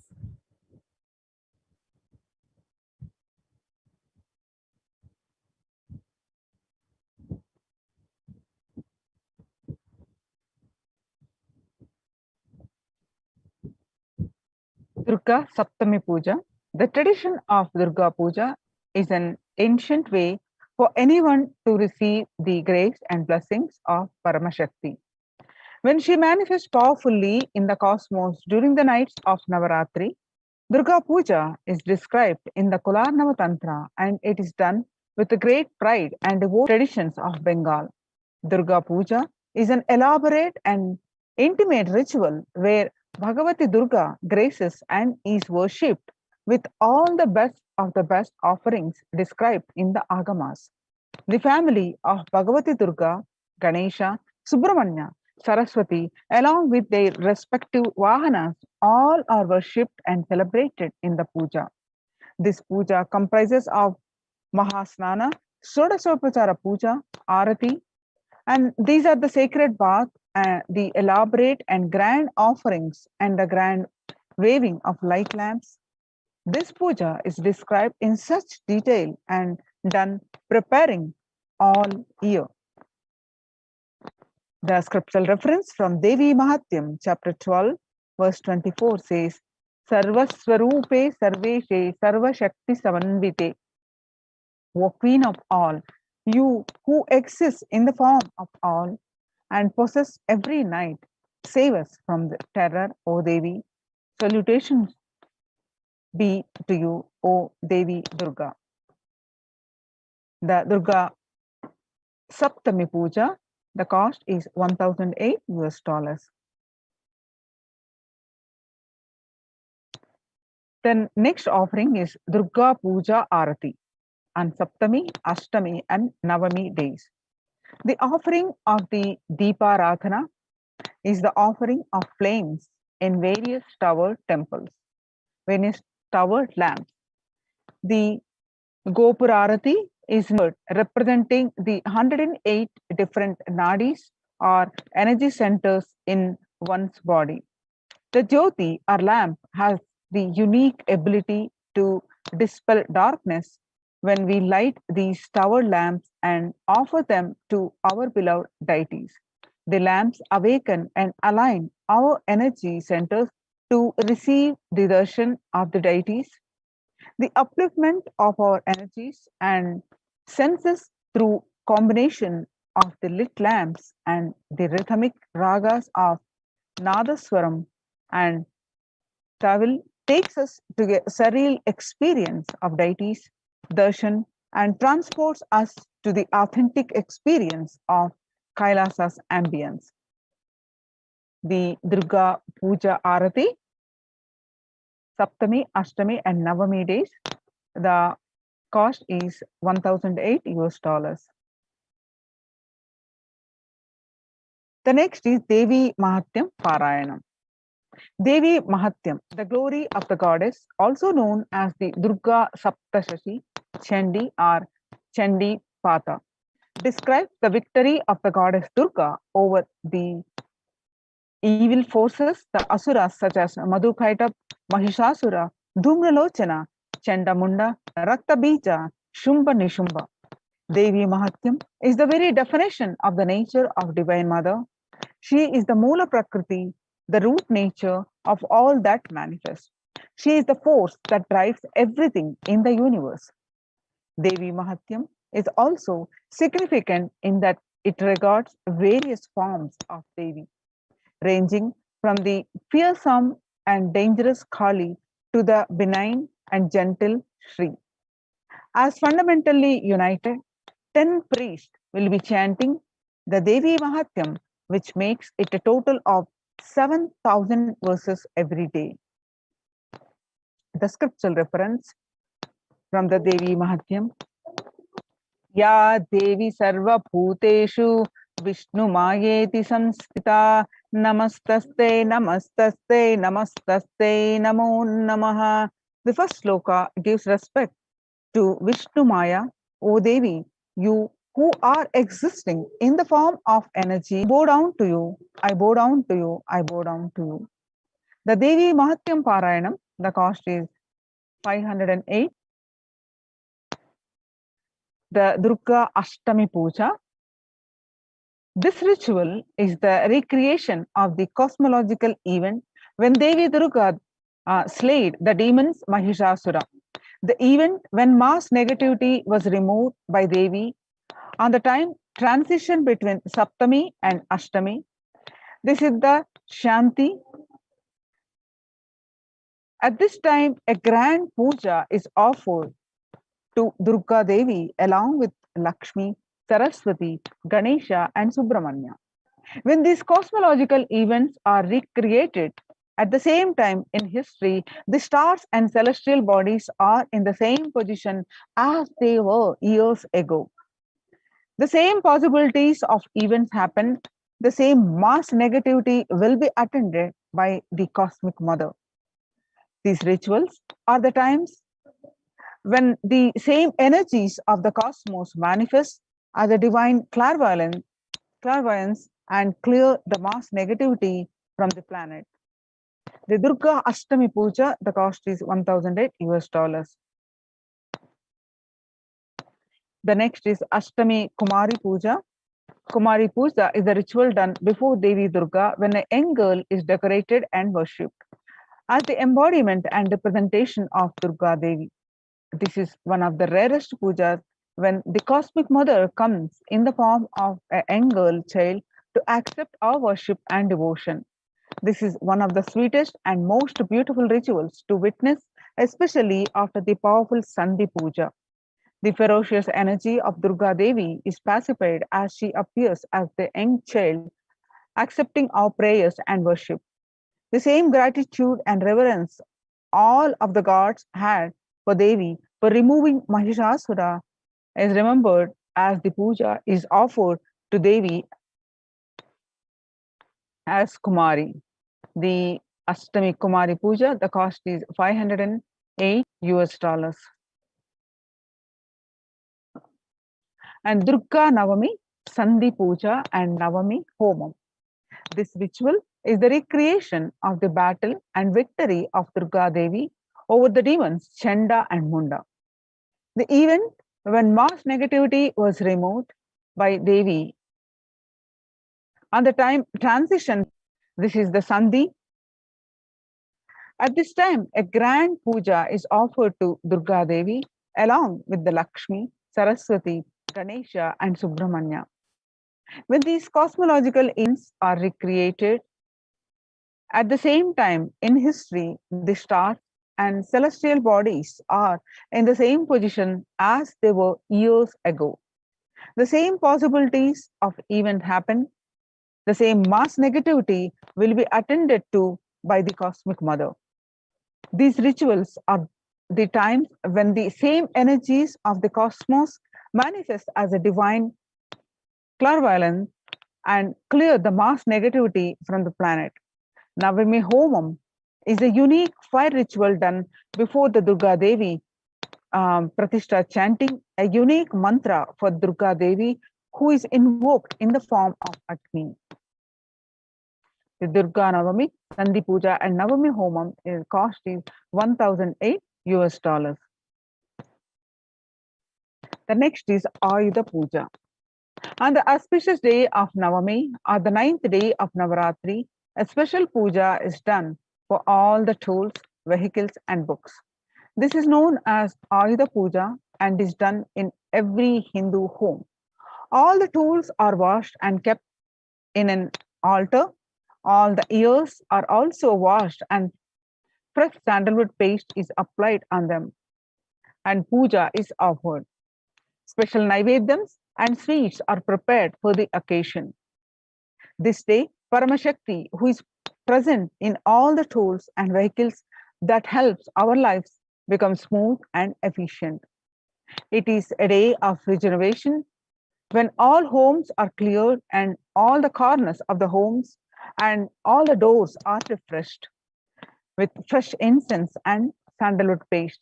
The Ayudha Puja, the cost is $508 US.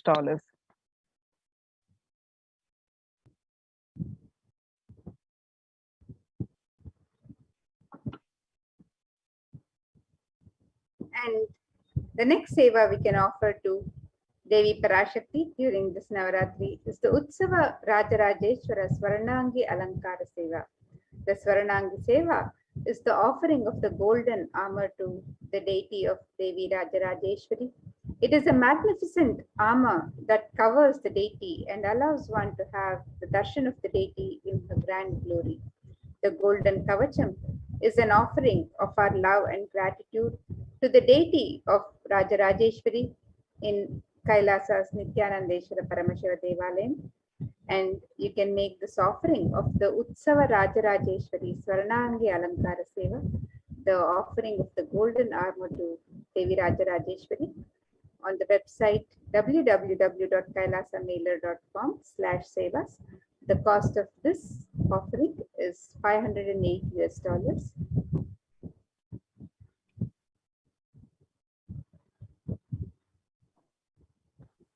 The next is Mahanaivedya Seva on Vijayadashami. On the auspicious occasion of Vijayadashami, the Annalayas of Adi Kailasa and the devotees of the Nithyanandeshwara Paramashiva Devalayam offer the Mahanaivedya Seva to our beloved, the Supreme Pontiff of Hinduism, Jagadguru Mahasannidhanam, His Divine Holiness Bhagwan Nithyananda Paramashivam. This grand offering is an offering of 1008 varieties of food. This celebration is an offering of our deep love and gratitude to our beloved Swamiji. We celebrate this Mahanaivedya Seva only 4 times a year. On the day of victories, the Mahanaivedya Seva is one of the choicest offerings one can make celebrating Bhagwan's presence in our life. Mahanaivedya Seva on Vijayadashami, the cost is $1,008 US.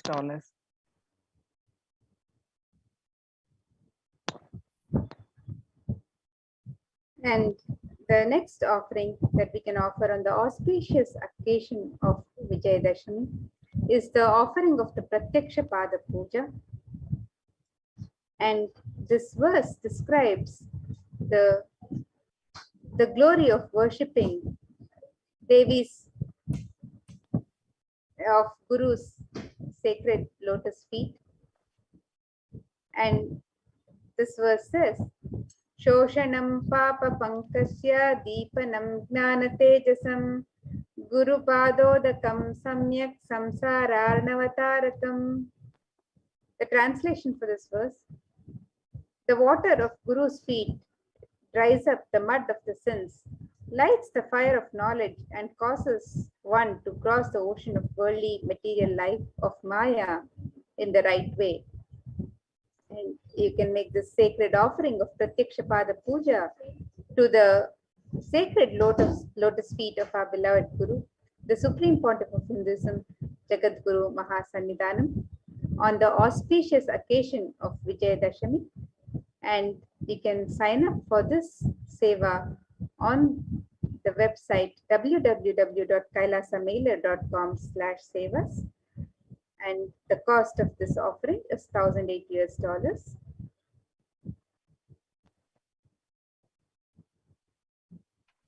Next is Tulabharam on Vijayadashami. Tulabharam is the ritual where material donations are made to the Supreme Pontiff of Hinduism against the weight of his deity.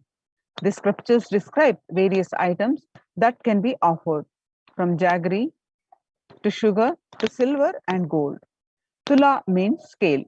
It is a scale where donations are made against the weight of the Supreme Pontiff of Hinduism's deity. Tulabharam on Vijayadashami, the cost is $10,008 US.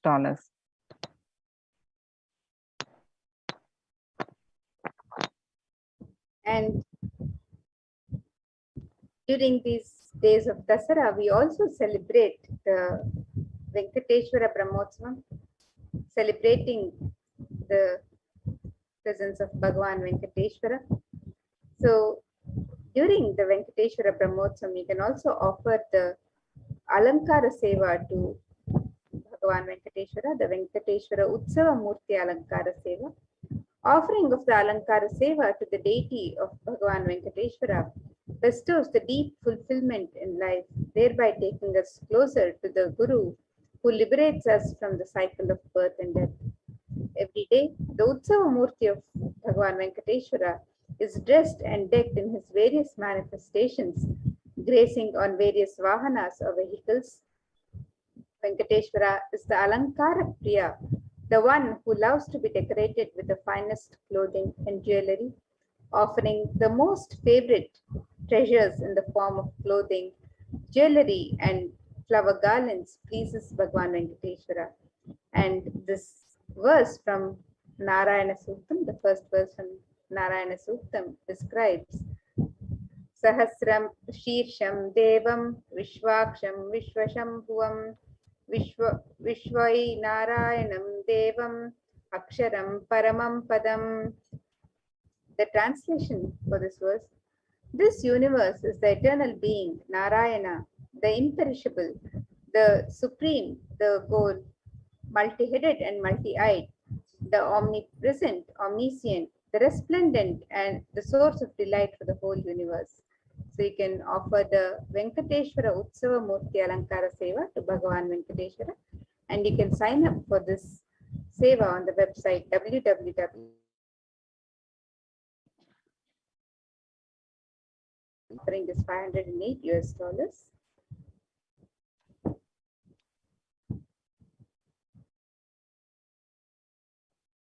The next is Ussava Venkateshwara Navakalasha Abhishekam.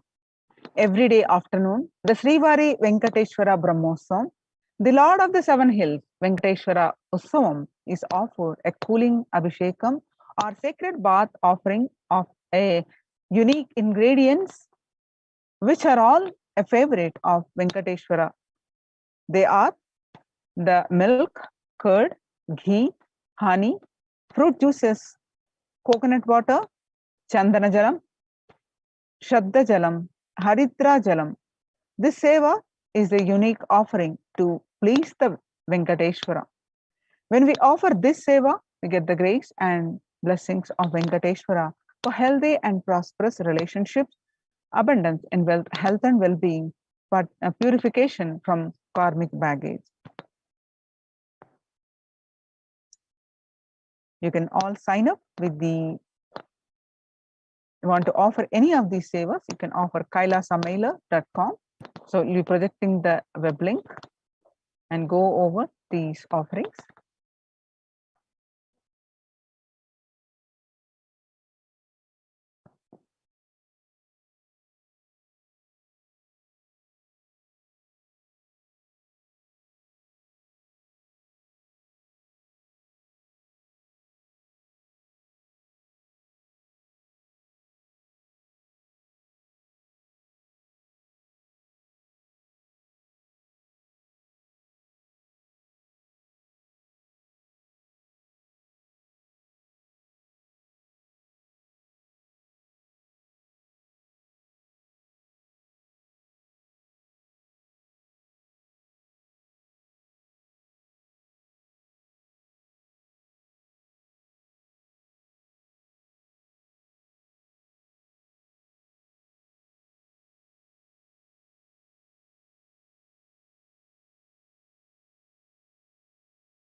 Ma, we can't hear you.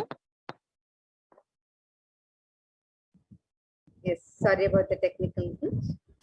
Yes. And on this website, www.kailasamailer.com/sevas, you can click on the Learn More button, where you can find out more about the various sacred rituals and sevas being offered Parashakti as we celebrate the manifestation of Devi Parashakti during these 9 nights of Navaratri. And you can also click on the link to Venkateshwara Brahmotsam and learn more about the sevas that you can offer to Bhagavan Venkateshwara. And as we celebrate Navaratri and as we celebrate the Durga Ashtami, Navami and Dashami celebrations, you can sign up for the various rituals on these days where we are celebrating Devi Durga and Devi Saraswati and the auspicious occasion of Vijayadashami. You can offer the Alankara Seva, the Devi Alankara Seva and the Swamiji Alankara Seva on all the 9 nights of Navaratri celebrations. You can also offer the Vishesha Shodashopachara Puja and the Chandi Homa on all days, on all the 9 days of celebration. The Dashabhairava Puja, Kumari Puja, Suvasini Puja and the Devi Mahatmyam Parayanam are also offered on all the 9 days of celebration. The Ayudha Puja and the Durga Vishesha Shodashopachara Puja. The Ayudha Puja is a special offering on Navami. So you can sign up for this today. And the Durga Navami Puja and the Durga Navami Puja Arati are also special offerings on the Mahanavami during the Mahanavami celebrations. And on on the auspicious occasion of Vijayadashami, we have the Utsava Rajarajeshwari Swaranangi Alankara Seva, the Mahanaivedya Seva, where we offer 1008 Mahanaivedyams to the Supreme Pontiff of Hinduism as we celebrate Vijayadashami. And you can also offer the Pratyakshapada Puja on Vijayadashami and the offering of the Tula Bharam on Vijayadashami. And you can also sign up as a Mahayajaman for the Navaratri or the Venkateshwara Brahmotsam celebrations. So all of these offerings and sevas, all the sacred rituals, sign up to offer. All the sevas are detailed on the website. So you can visit the website and find out more details of the various offerings. The Venkateshwara Brahmotsam offerings are also detailed. The Venkateshwara Navakalashabhishekam and the Venkateshwara Alankara Seva.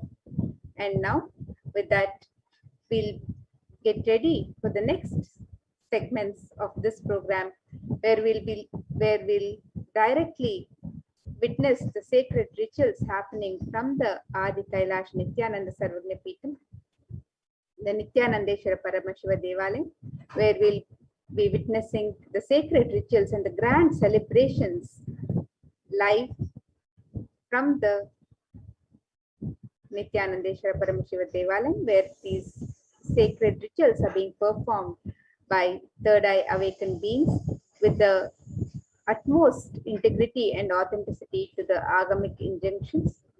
So let us now get ready for witnessing these sacred rituals and receiving the darshan and blessings of Devi Parashakti, of Bhagavan Venkateshwara and the Supreme Pontiff of Hinduism himself. So let us now move to the further segments of this program.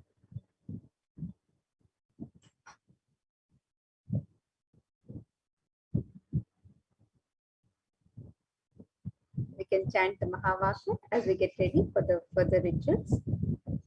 Om Nithyananda Paramashivoham. Om Nithyananda Paramashivoham. Om Nithyananda Paramashivoham.